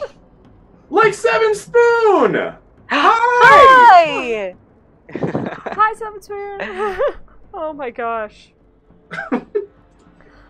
Oh, guys, that was awesome. That was Welcome spectacular. This is How's the great. game tonight? Thank Welcome you to the everybody. Underdark, Wow. man. Mm-hmm. Thank you everybody for watching, for being a part of our game, for being active in chat. That means a lot. Wow. Oh my gosh. Rose and Bloom Games. Like Seven Spoon. A Rose and Click a roll Blue it game. upset- That's my so dear upset. sweet of you. Yeah. If you guys have suggestions for bingo cards, feel free to reply to my tweet where I tweet them out with suggestions for future ones, like during the episode or something. So I'm usually just kind of thinking of, like, what do I think they might say? What might they do? What are some of our running gags? Oh Yeah, I my wonder, gosh. I wonder if we can get like a bingo card program or something. Where Well, we can mix it up so Yeah, everybody I gets used to- different. I used to you, use like, those click when I on was a them classroom and teacher. it Oh, recognizes you're going to be in Denver. Yeah, that's going to be awesome. Yeah, for those, I forgot to mention, at the end of yeah. Denver, I'm speaking with a couple of other folks at the American Association of Suicidology Conference Yeah. on the importance of addressing geeky needs in a clinical setting. Yeah, Fenway's going to be there, right? Yeah, Fenway's going to be there. It sounds like Satine Phoenix is going to be leading a group of clinicians for their first game of D&D. That's amazing. And hopefully I'm gonna be helping them with some of that. At least I reached out to them. Yeah, it sounds incredible. Yeah. Awesome. Oh my gosh. Well, we will be back, guys, in 2 weeks with Clinical Role, and next week I'll be streaming something. It most likely will be me making stuff on Flowscape because I'm kind of obsessed with that game and it's amazing. That battle map that I made that on my laptop, which can only do a frame rate of 3 per minute with Flowscape, 20 minutes before the show started. Wow. So I was like, oh, I forgot my game to-do list. But I share that just to say, like, you can make a really awesome quality map really quickly with that program. So it's only $10, so go get it, and they're awesome. So. I like it. Right. All right, guys. Well, before we sign off, let everybody know where they can find you. Well, let's go in reverse order. So, and Adam. It's me. Where they can find me. Yeah. You'll never find me. I am the knight. You can find Game to Grow on Twitter at Game to Grow. I'm at Sparks for Sharks, and you can find us on Kickstarter at Critical Core. You can find me on Twitter at Adam Johns. I just have my name on Twitter. It's very easy. Yes, Pterodactyl, definitely hiding in the reeds. Yes. Yeah. Land trout. Never forget the land. I forgot all about land trout. Land trout was amazing. Spectacular. Where can they find you? They can find me on Twitter at the Dr. B, TheeDoctor, B as in boy, the Dr. B. Dr. Dabney. Or his soon new one, Dr. Danby. I am not changing my Twitter handle to Dr. Dabney. No, you need to make another Twitter handle for Dr. Dabney. Oh. That's all right, I already did that. All right. It's going to become a parody account for me, isn't it? Yep. Rachel, where can they find you? Twitter at Dr. Kowert. All right. There. Is it there? It's somewhere. Yeah. Somewhere there. It's in the below space. And Jack? And you can find me on Twitter at BodanaJack. Wait, I just heard the sound. Did we get another person? Hey, Matches Malone. Oh, Matches Malone. Welcome. Hey! thank you. Hey. All right, and I'm DM, Dr. Megan. I am on Twitter at MeganSidey and also at Geeks Like Us and at Clinical Role. I try to remember to tweet out the game stuff, but I'm one person managing a bunch of accounts. So, all right. Oh. And a big thank you to our esteemed tech person. I'm Sven. I'm Sven. I'm He makes the screen looks Sven. good, and he Thank adds you the so much ninja for making the bees. game run. Matches X It would not Malone, happen thank without you. Thank Thank you for you. supporting Yes. the community. Yeah, thank you guys so much. Communator. All right, well, we will see you all in 2 weeks. I'll be back next week with something, but until then, bye. See y'all later. Bye.